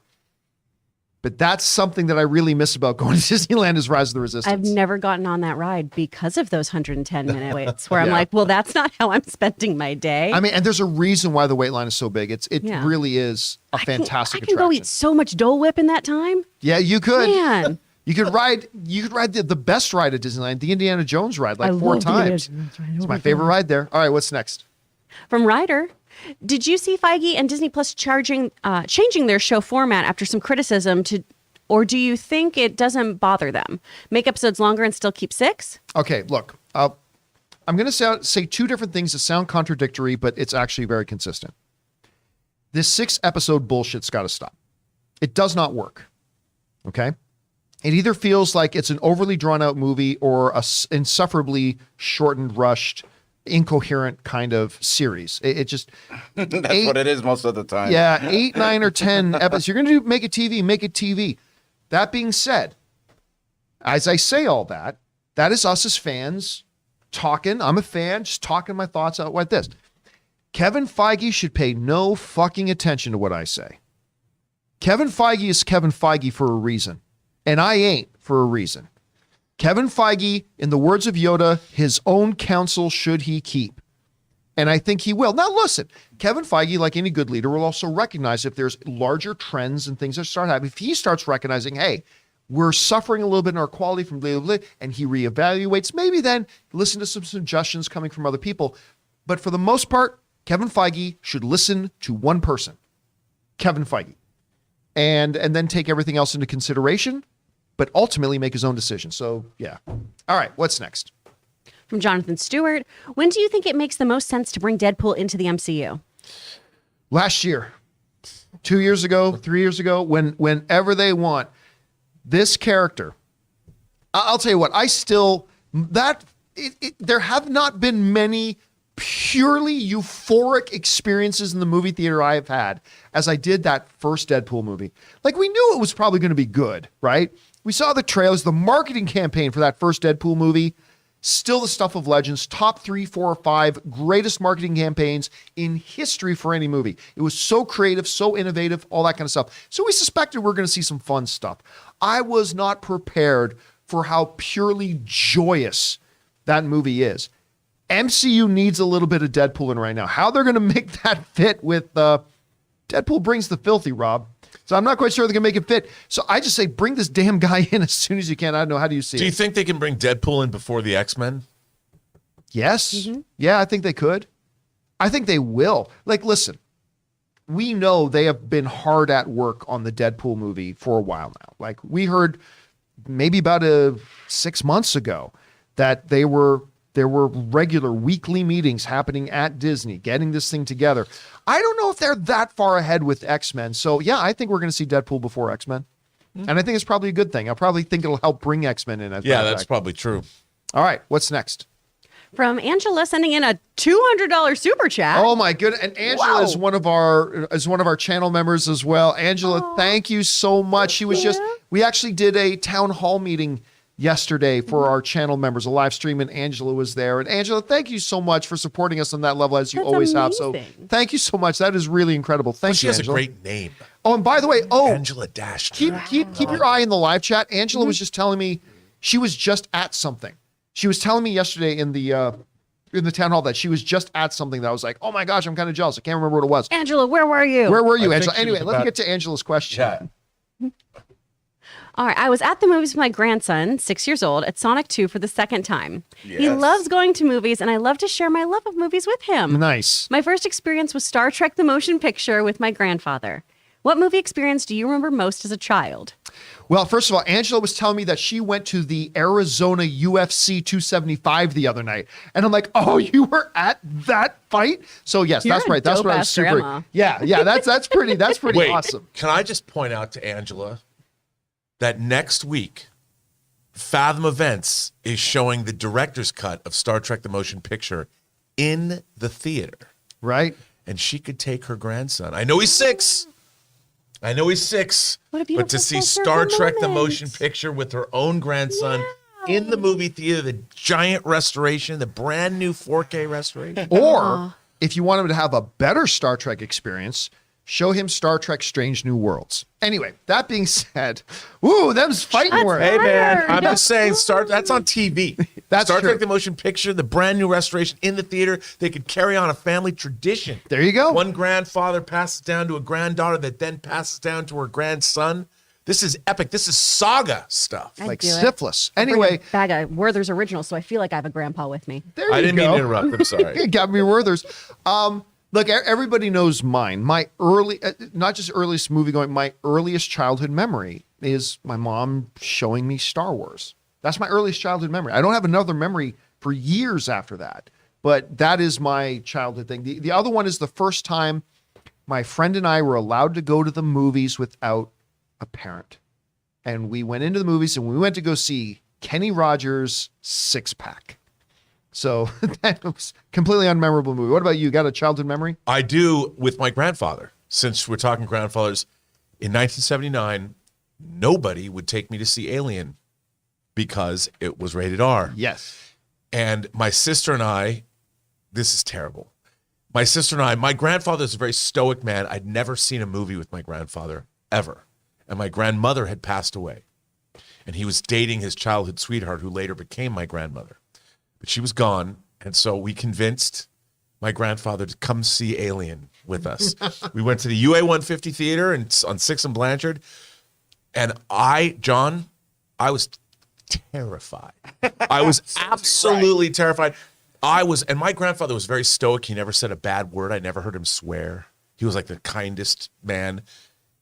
And when the chest burster came out, I was sitting there. I was absolutely terrified. He's sitting right next to me, but I could not let him know. Because he might take you out. Because yeah, he would just be like, and he's watching this movie, and it was when it was over. I mean, I'd gone through this ordeal. I'm like, oh my God. And I just turned to him and I said, what did you think of that movie? And he says, it was very interesting. And that's all he said. You got to speak up. Oh, well, I'm just saying, I'm having it. But there you go. That's my story. All right. What's next? From Orange Hand, while I want the Star Wars universe to expand, I think there still needs to be enough familiar Star Wars elements to justify saying this is a Star Wars movie. But Star Wars is an environment. Star Wars isn't Luke Skywalker. Star Wars isn't Darth Vader. Star Wars isn't a lightsaber. You know, Star Wars is Blue milk. is not blue milk. So, but it does need to feel like a Star Wars universe. Sure, you can have the Empire as the background of the story that's being told. It doesn't mean it has to be about the Empire. It's just, it can be the background. It can be, I mean, so yeah, you still want it to feel like a Star Wars movie. That doesn't mean you have to have a Jedi running around with a lightsaber to do it. I think Star Wars, what was the animated? Visions. Mm-hmm. I think Visions proves that. Yeah. Yeah. Like Visions proves that. There's lots of little ways to make it feel like, oh yeah, this is Star Wars without it being repetitive of things we've already done. All right, what's next? From Stubble McShave, I got more interested in Dune, the Sisterhood series, after learning that Johan Rennick, director of Chernobyl, is set to direct the first 2 episodes. Because it's the pilot or premiere episode director that really sets the tone for an entire series. I have not heard of any movement on this Sisterhood series. Have you? Is this thing still No, happening? this is like the first time. And what a great choice for a director. Oh, that's inspired. Because man, can you imagine? It needs that. It needs to have that import. You know, you have to feel, because the Bene Gesserit Sisterhood is fascinating. You know, they're the ones that are manipulating the galaxy. They're trying to create the Cuisac Satellite, The Perfect Being, and all that. And they share one pair of jeans. So The sisterhood. The Sisterhood of the I'm sorry. Traveling. I'm sorry that I Bands. derailed that. No, it's okay. By the way, was Blake Lively in that? Yes. Oh, Yeah. it was Blake Lively in that. That's right. Okay. Sorry, now we've gone full circle. Anyway, yes. Sounds Sorry, great. Bob. All right, what's next? Okay. From That's what you're here for. Bobby Jackson. Fandom will be excited, but only if Kathleen Kennedy doesn't cancel the Feige project during production. Yeah, turns out me and Kevin just weren't on the same page. Yeah. What we need is, again, that has been the big fault with Kathleen Kennedy, is that she's never on the same page with her directors and writers before she actually announces to the world that these directors and writers are doing something, only to a few months later or a couple of years later go, we're not actually wanting the same thing. You're gone. I mean, obviously, thankfully, that didn't happen with Favreau, that she clearly had a good click with Favreau, all that kind of stuff. But yeah, here's hoping that they announce it actually happens. All right, what's next? From President Loki. Hello. I got a free trial of Apple TV, so I started watching Severance. After one episode, I was hooked. My question is, if you guys are excited for Alex Garland's new thriller, Men. It comes out May 20th. I am a fan of Alex Garland. I have no interest in this movie. I remember the first trailer was one of the worst I've ever seen. I'm like, I have no idea what's going on in that movie, like at all. Just, oh, look, there's a bridge. Men. Okay. I saw the second trailer, which thankfully was a much better trailer, Yeah. which gave you a little bit more of the context. But man, I really like him as a filmmaker. I have zero interest in this movie. I don't know. What about you? Have you read any of the reviews? No, I've not. They basically say the same thing you just said. They're like, all this interesting stuff happens. No idea what it's about. And I love him as a filmmaker. I love him as a writer. And I'll watch his ambiguous horror film that means something about trauma and the past and whatever. But it does look like it looks. Like your first initial Right. impression apparently is correct. Huh. But I'll You got any still watch interest it. in this, Chris? Well, I mean, it's horror. My friend Megan is like a very, very intense horror connoisseur. And so usually I have her watch things first and tell me if I'll be okay. And most of the time she'll be like, no, baby, you won't. How come she's like this? She should make you watch everything and just pretend like she didn't know. Because she's a really good friend. My biggest regret of CinemaCon was that we didn't make you come and watch Black Phone with I us. mean, As I it turns out, you really should have come with I us. as it probably turns should have out. gone. But I mean, if Aaron was that shook up from it, I yeah. would have been sobbing. Yeah, that's why I wanted you there. No, I wanted to see Travis, that. I want to see that so bad. All right, Real what's quick, next? John, can you comment on this? Al Renshaw, apparently we skipped another one of his questions. He just said Brady doesn't need to come back and play after that Fox deal. Well, let's be clear. Brady, number one, Brady has all the money in the world. Yes, he does. Number two, his wife is 3 times as rich as he is. Yes, he does. Brady doesn't have to come back and play football at all. Listen, the Fox deal, pocket change.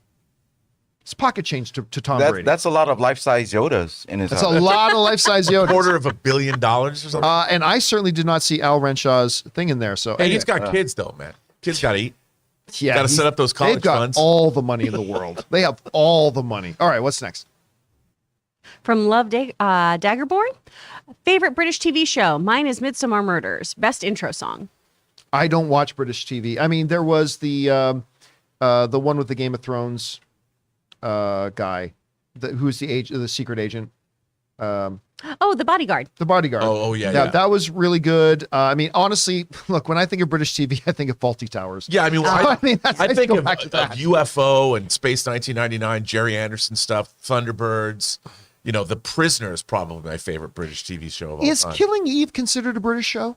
I would think so. I know it's a BBC America show, but is it? I think. Okay, it so I would be. love Killing Eve. Yeah. All right. I love British shows. Doctor Who, Wallander, Broadchurch. Well, I like Broadchurch Oh, a great Broadchurch deal. was so good. When they Yeah. tried to Americanize it, it was so bad. And one of my favorite British shows is it was called Spooks in Britain, but it was called MI5 over here. Yes. That show is and they made a movie. They made a movie with Jon Snow with Kit Harington. They actually did a feature film after the 10 seasons of the show. A film for television? No, a theatrically released What was it movie. called? It was called MI5 here. I don't even remember that coming out. It was actually pretty good, but the series was kind of like it's about MI5, you know, the domestic not the CIA but the FBI, their version. And what was so great about it was they had a lot of turnover in the principal cast because they would kill anyone in that show. And you never knew it, and it's awesome. All right, what's next? From Dr. Bright, AMC really needs to update their snack menu. I saw Multiverse of Madness yesterday and didn't even get anything. It's so bland. I think they'd be good if they wanted to increase revenue. I don't know. First of all, their soda machines are great. I think their popcorn is quite good.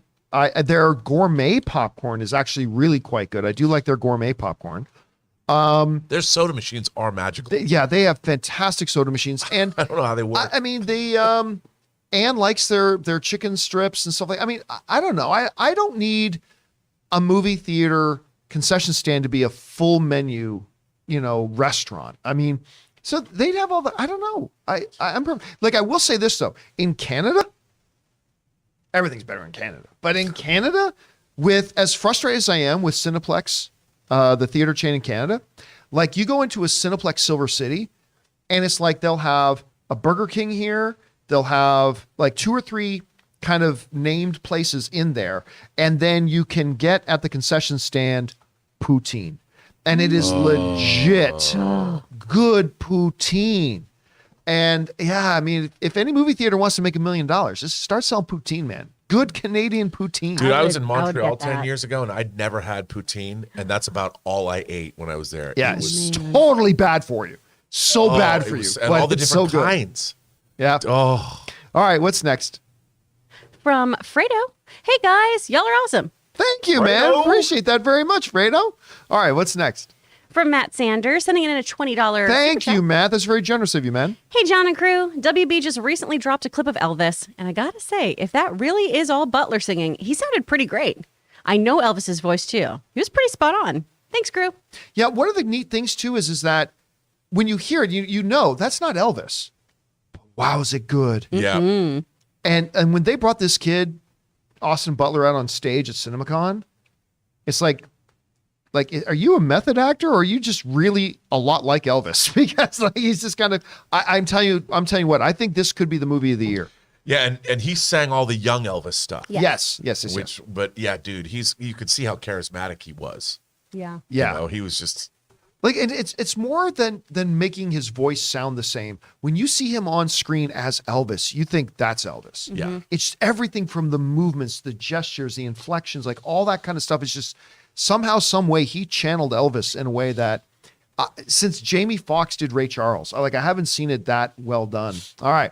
Thank you so much for that, man. Appreciate that. And I think we're all going to love it. All right. What's next? From Film Code Podcast, had the best shower of my life with Manscaped. Nice. Enjoying Liquid IV and eating good with HelloFresh. See what you could have, you cheap sons of bitches. That's right. Zevia, what are you doing? Get on board. No, listen, I can honestly say I really enjoy using all the stuff of our sponsors, particularly like Manscaped was great. I remember I came into the studio the first day after I got my Manscaped package. I came in the studio, I was like, oh my God, I used the body wash for the first time. And it's like, oh my God, this Manscaped body wash is so freaking good. I fell in love with it. By the way, I have to say, since you brought up Zevia, I did not know this. Our favorite barber in Cincinnati told me on my own show that Zevia has 2 new limited edition flavors. Yeah, Well- which we are not going to promote here. Which we are not going to promote here. Zevia, sponsor this show, you cheap, insufferably cheap sons of bitches. All right, what's next? I'll talk with you about that off Yes, camera. let's do. then. Tell me about it later. Dakota Walker.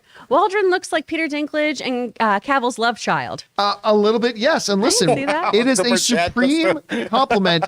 If somebody says to you, you look like you got some Henry Some Cavill Dinklage genetics in you, that ain't a bad thing. That's a good thing. I would like that problem. am I Mission Impossible Fallout mustache? Yes, that's exactly what it looked like. All right, what's next? From Al Renshaw, since Kristen, we read this one already. Peter Cunnington, John, are you going to Star Wars Celebration? Yes, I'm going to be going for the Saturday only, but I will be there for the Saturday. All right, what's next? From Tim, from Ben Rayner, excuse me. Birth of Jedi and Sith plus Star Wars Kevin Feige movie? I would like that.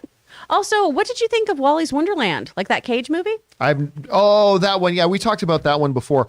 As far as, I'll tell you what, I don't need an origin story for the Sith and the Jedi. I do not need it at all. I don't want Star Wars, like the whole thing about, well, let's go back and tell the origins of Darth Vader. Well, that was a bad idea. No, I don't need the origins of it. I would love a good old Jedi versus Sith movie. That sounds great to me. but I don't need an origins film. We don't need to demystify everything. Like the way there's like, well, we got the Force. Well, we better explain it. Why, there's midi chlorians and you get the count in your blood. And we like, fuck. Like you, that's the quickest way to demystify and ruin something is by saying, now we got something that's supposed to be mythical and legendary. You don't need to explain the origins of it every freaking time. I just love that it's like the same way of checking your blood sugar. Yeah. Just like, all right, give my finger a little prick. Oh, I got the Force. Oh, look, I can use the Force. It's so dumb. Anyway, sorry. All right, what's next? From Tim, how about these playoffs? Every series except Colorado Nashville is at a 3-2 right now. I'll tell you what, again, like I am amazed. Ann and I were watching some of the play, obviously the Leafs game and everything too, but even last night I was watching a bit of the Flames game. It's like nothing beats NHL playoffs. Nothing beats NHL playoffs. The speed, the power, the intensity of it. It's at the frantic pace of it. So good. Yeah, so good. All right, what's next? From Magnum, have you seen the Lady Gaga music video for Top Gun 2? The song and video are amazing. Gave me chills. An old school style video with clips from the movie. I've not seen it. I do know though, we found out the day it was starting that Lady Gaga was supposed to make a surprise appearance at CinemaCon and come out on stage and sing the song, much like they did at CinemaCon a couple of years ago when, what's her name from Dreamgirls? Jennifer Hudson. Jennifer Hudson surprised the audience, came out on stage and sang the song from Cats, which of course that movie didn't work out. So Memory, she sang Memory. And then at the last second, she couldn't make it. So that was too bad. But I've not seen the video. Have you? Yes, and it's good. The Lady Gaga stuff's in black and white, and she's lying all over Tom Cruise's Mustang, P-51 I'm Mustang. going to say Tom Cruise's mustache. Me too. I did too. I was like, what? It's a great He's laying video. all over Tom Cruise's mustache. No, it's very old school. It's a very cool video. And that was Tom Cruise's P-51 Mustang. That was actually, it's in the movie and it's in the video. Okay. I will have to check it out. Very different video from what I had in my head there. Someone doesn't make that their username now. All right. What's next? From Jokes That Go Over John's Head. Had Peele not had given the exposition dump at the end of Us and went straight to the Lupita versus Lupita fight, would you have enjoyed that movie a little more? No, the movie, it just, look, especially coming off of Get Out, which was so well thought out. And like, as the story progresses, like it brings you along in the story. There are so many massive logic problems. And I'm talking like universal scope logic problems in this movie. Like, oh, so there's a door that leads you to an underground where literally there's a duplicate of every single person in the population. They've just been hanging out down there. Where did they get their electric service from, and water and food? And like, how did nobody know this was there? And like, I just, the conceit of the movie is so ridiculous, but executed so well that they're still watchable. But I just thought it was a big letdown compared to Get Out. I totally agree with you. I was with that movie. It was so chilling and crazy and weird. Until they started to try to explain it. Yeah, and then I'm like, have them come from hell or an alternate universe. I would have bought into that. But what the answer, I'm like, just what? And it bothered me because so much of that movie was so good. Yeah, and I'll tell you what, too. It made me fall in love with I've Got Five on It again. And I had that song playing in my car for like Forever. months, like after that. And Lupita Nyong'o is still one of those beautiful women on the planet. Still absolutely amazing in that movie. She's so good in that movie. All right, what's next? From Nerd Jen, hey guys, what are your thoughts on the possibility of Hercules being in Thor? Don't care. It's irrelevant. Doesn't mean anything. If he's there, he's there. If he's not, he's not. It's not going to have any impact on anything whatsoever. So I don't really care. What about you? I mean, it'd be cool because Hercules has been an Avenger, but In the comics. in the comics, I mean, it could bring him in. It'd be cool. But again, like you said, I'm not anticipating that. Yeah, I honestly, we don't know. But I think that Olympus stuff that we saw with Zeus and everything, I think that's going to be 5 minutes or less. I think it's going to be right at the beginning of the film. Yeah. It's going to be the opening of the film. Some great stuff's going on in Olympus, and Gore the God Butcher is going to show up and slaughter everybody. Kind of like the way they start Infinity War with Thanos beating the shit out of the Hulk to set up just how badass this villain is. I completely agree. And so I think it'll kind of be irrelevant whether they say Hercules is there or not. All right, what's next? From Blake62, God bless Tom Cruise for his maximum effort to give us these movies. I can't believe I have to wait 2 more weeks to see this movie. the fact that he flies his own plane in this thing. I mean, not in every shot, not every maneuver we see is that Tom Cruise piloting the jet, but it's just what this guy, his commitment to the authenticity feel of his movies is second to none. Second to none. Got to admire And the he guy put for the that. cast through he helped design his own flight program to take them through. Yep. Because the actors are all in those planes. Yep. And they had to learn cinematography, so they knew where the sun was and how to adjust the camera, and even they were doing their own makeup and stuff in the planes. I mean, they had to. It's a pretty amazing feat of movie making. The All whole right. thing. What's next? From Dr. J, sending in a $28 super Wow, chat. thank you, Dr. J. Appreciate that, man. You can either die a physical media connoisseur or you live long enough to see yourself become hoodbox. Hood box. Of course, you would have had to have seen yesterday's show and Ray's exposition on the red box feature to understand the reference to hood box, which is probably where Ann got Sonic the Hedgehog from. But yeah, good callback on that, man. Well said, Dr. J. Well said. All right, what's next? From Ahmed, sending in a $20 super chat. Thank you, Ahmed. Hi, all. I think that Marvel and Feige should and will go with unknowns for the Fantastic Four. We have to remember that Hemsworth was unknown at the time. Boseman was not the most popular choice. Honestly, it's irrelevant. Like this idea that getting a known actor or an unknown actor makes any difference is irrelevant. You get the actor that you think would be best for the role. Yes. Period. End of sentence. They didn't get Robert Downey Jr. because he was known. Jon Favreau really fought for him to be in it because he thought he was the right guy to play it. They gave Chris Hemsworth the role not because he wasn't well known, but because they thought he was the right guy to play it. And at the end of the day, my belief has become that if your guiding North Star is anything other than who is the right person to play the role, and you're relying on other factors like, no, it should be an unknown actor, or it's got to be a star, then I think you've lost before the game's even begun. Because, nobody knew who Chris Hemsworth was. Okay, great. Chadwick Boseman was a superstar. I mean, maybe not the most famous guy in the world, but there was a reason we freaked the hell out when they announced that he was going to be in that movie. Get On Up was incredible. Get On Up is like I still think his greatest performance that he ever did. So there's that. Robert Downey Jr. was obviously Robert Downey Jr. Chris Evans was already Chris Evans. So it doesn't really matter. Just cast the best person. Rob, as somebody who's had to do casting and things like that, how big of a thought of your thought process? Honestly, if you're a smaller indie film, it'd be great if you can get a big name because that'll attract attention. But other than that, what do you think? I mean, look, if the money is not contingent on casting, and distribution isn't contingent on casting, you always want to find the best actor. And secretly, I think every filmmaker wants to work with a breakthrough actor that they can introduce, that they can say, look at this person, I've discovered it. There's nothing better than that. But, Right. The reality is you need somebody on a poster that people are going to go and see. But that isn't necessarily the case. I mean, with one of the genius things, I mean, yes, we knew Robert Downey Jr. had a big career behind him, but he also had a lot of problems. He was deeply troubled. He couldn't get an insurance bond. Favreau had to fight to get him that role. And you know what? I mean, that was a director going, I want that actor. And if anything, he was the anti-star. And so, and look what you got with it. Yep. All right. What's next? From Hans, hey guys, I recently noticed that the new Firestarter is day and date streaming on Peacock. Didn't they learn anything from last year? Yeah, we talked about that on the show the other day. It just instantly made me go, oh, well, I'm not interested in it.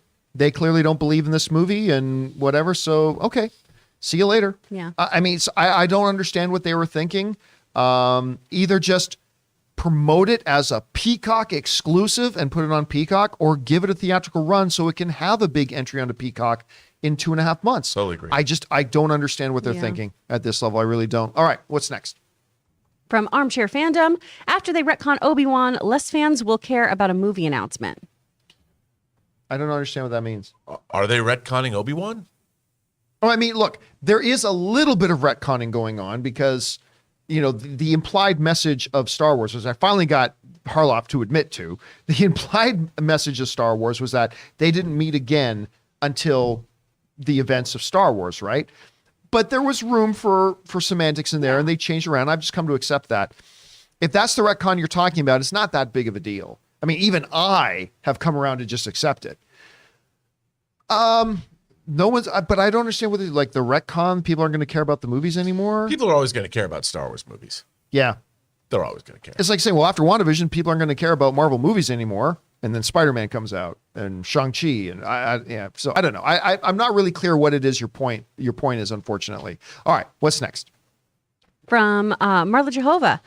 Part 1. By the way, send in like $20. Yeah, thank you thank very you. much. So, Rail, do part 2. John is going to shake his head because I'm about to start Star Trek and agree with Rob.